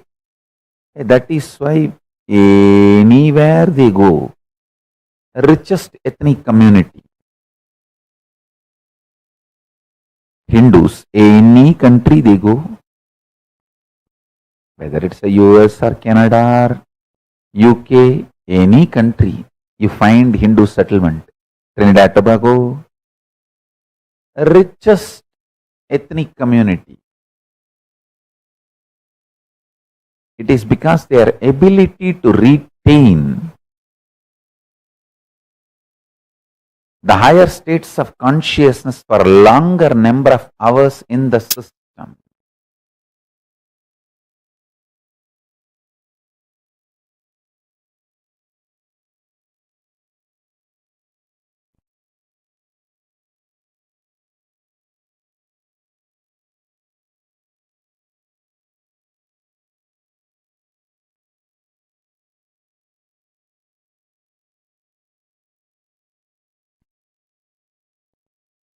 Every day start sleeping with the wet towel on the stomach.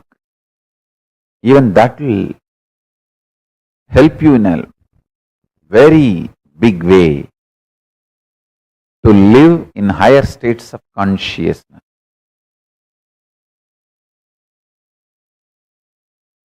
Either keep ice cubes or the wet towel on your stomach before you fall asleep, and don't eat anything after sunset.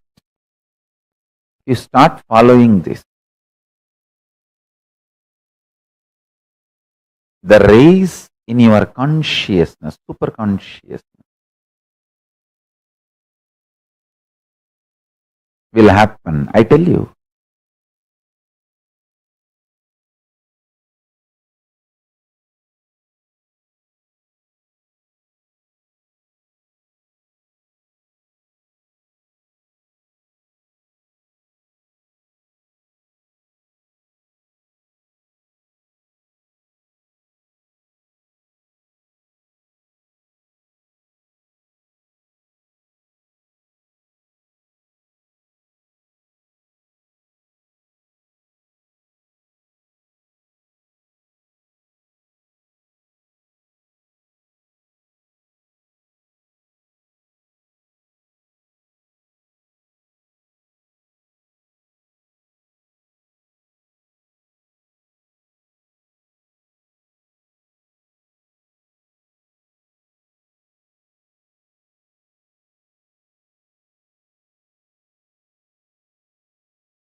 Now, what Swamiji beautifully revealed. This space, wealth is all about your ability to contribute. Enriching, enriching, enriching, enriching the society continuously so that the society continues to enrich you back. All of us, what Swamiji has showered us today, all these amazing revelations and gifts. Today, what we are going to be receiving, and today we are going to be receiving the darshan of Bhagavan Venkateshwara. Anywhere, wherever you wanted to manifest wealth, you wanted wealth related breakthroughs. Today's darshan, you will receive all of it. Can I request all the participants to please settle down and please come on the camera? Ma Medellin Portuguese, Ma Ratna Prabha, Ma Yogananda Rupini, Ma Kalahantrikananda, Ma Purushananda. I request everyone to please come on the camera in today's darshan. Today we're all going to be receiving the darshan of Lakshmi Venkateshwara, the form of Parandhama Venkateshwara, manifesting together with Devi Lakshmi. This darshan is very auspicious. Just yesterday we all received the darshan on the Varalakshmi Vratam. And today we are going to be receiving the darshan of Lakshmi Venkateshwara, receiving the initiation to manifest wealth. Like Swamiji says beautifully, the fundamental principle of wealth in Hinduism is enriching. Enriching, that is a fundamental understanding that we all carry about wealth. And in today's initiation, Swamiji is going to be showering, gifting all of us the ability to manifest wealth. The ability to manifest all auspiciousness, abundance, and wealth, prosperity in every aspect of your life. And in today's darshan, anywhere you're stuck with wealth, wherever you are really looking to manifest wealth and you really want to have a wealth breakthrough and you're looking for it and you're trying to manifest, today you can post all those prayers to Swamiji, all the boons and blessings requests to Swamiji, and Swamiji himself shower blesses all in every aspect. Wherever you want to manifest wealth, Swamiji will himself bless for us to manifest. And today's darshan of Bhagavan Venkateshwara, he embodies the principle of reserving to reserve. And we are all blessed because yesterday we had the Venkateshwara darshan, which was special for the Varalakshmi Vratam.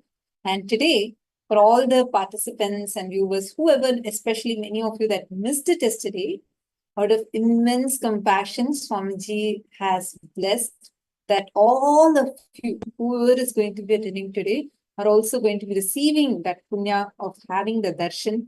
And you're going to be having the same darshan being laid today. It's a very powerful darshan. Just witnessing today's this darshan of Swamiji as Bhagavan Venkateshwara in this most gracious form, extremely beautiful form. You're going to actually see how all your wealth-related obstacles will simply melt down, and with the grace and blessings of Bhagavan Venkateshwara, you're going to see how all the auspiciousness will start being showered in your life. It's a very powerful session that we're going to be having today, the powerful darshan that's going to be happening today. And I request all the participants to kindly come and settle down and get ready, prepare yourselves for this darshan. We learned many important revelations today. Actually, in the upcoming season, we're going to have an entire day just dedicated on this, where you are going to see how very powerfully all the restricting patterns that is there inside of you and what exact karma is making you manifest loans or debts in your life. All that will be cleared, and suddenly you'll see how wealth, auspiciousness, and abundance will just be showered upon you. And this is a very powerful process. So now, let's all get prepared for this darshan. Can I request all the participants here to quickly call if any of your friends are missing, they are not here. Take a few minutes and quickly call the others so that no one misses.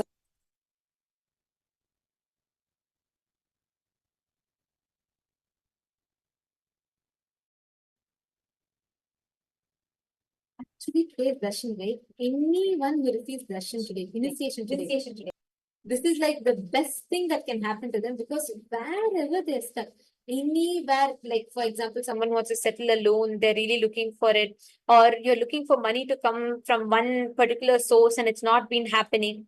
Today's darshan, Lakshmi Venkateshwara darshan, is so auspicious. You will start manifesting the abundance in all those areas. Wherever you really want to manifest wealth, have a wealth breakthrough, just by having a glimpse of this darshan, you will see suddenly all those areas you will start manifesting abundance. So today's darshan is a very, very powerful one. If you have anyone in your friends, in your family members, friend circle, who is looking for manifesting wealth breakthrough, please bring them, have them all join and receive the darshan. Literally, you will be showered with wealth, showered with that auspiciousness.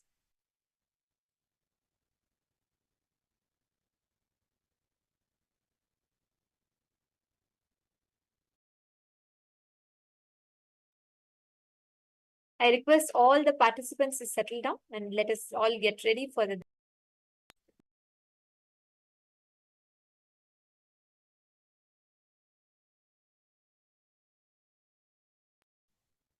Each of us will be having different financial goals, right?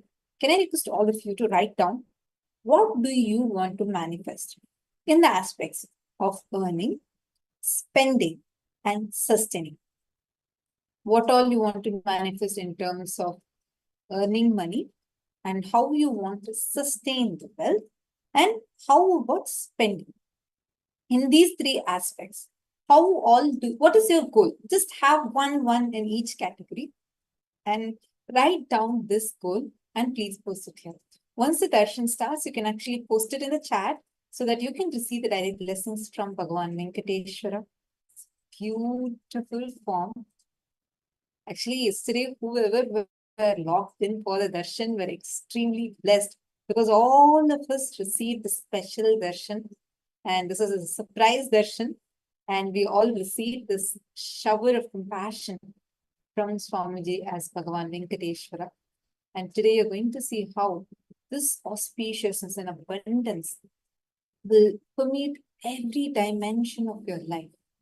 We feel just so powerful, such that no more any well-related obstacles will even stand in front of you. Everything will get clear. Just wait and see how this darshan is going to create a magic for you in your life. Having just a glimpse of this form of Swamiji itself will remove any daridras. Daridras means life negativities that we carry. Any kind of life negativities that we carry will just be warded off, removed away from us. And we'll instead be showered with extreme auspiciousness and abundance, prosperity, wealth in your life. Ready? I still see many of you off your cameras. Can I please request all the participants, please kindly come on your cameras and settle down. Now, we'll be chanting the Dhyana Shloka.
Now, let us all get ready.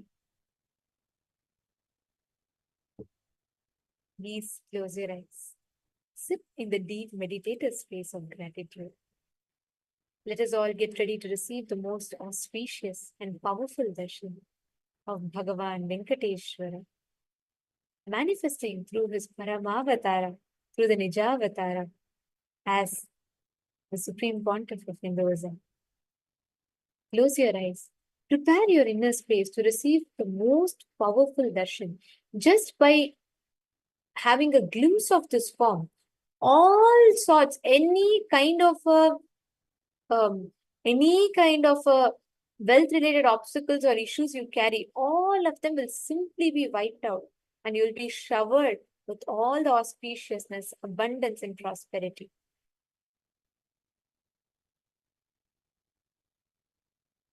Now, connect deeply to Swamiji as we all chant the Dhyana Shloka. Close your eyes. Sit with your head, neck, and spine in a straight line.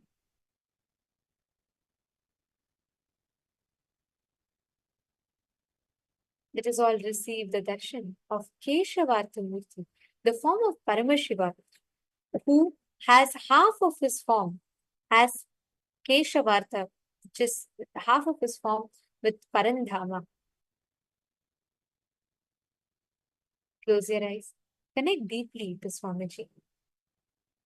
Enter into that deep meditative space of gratitude.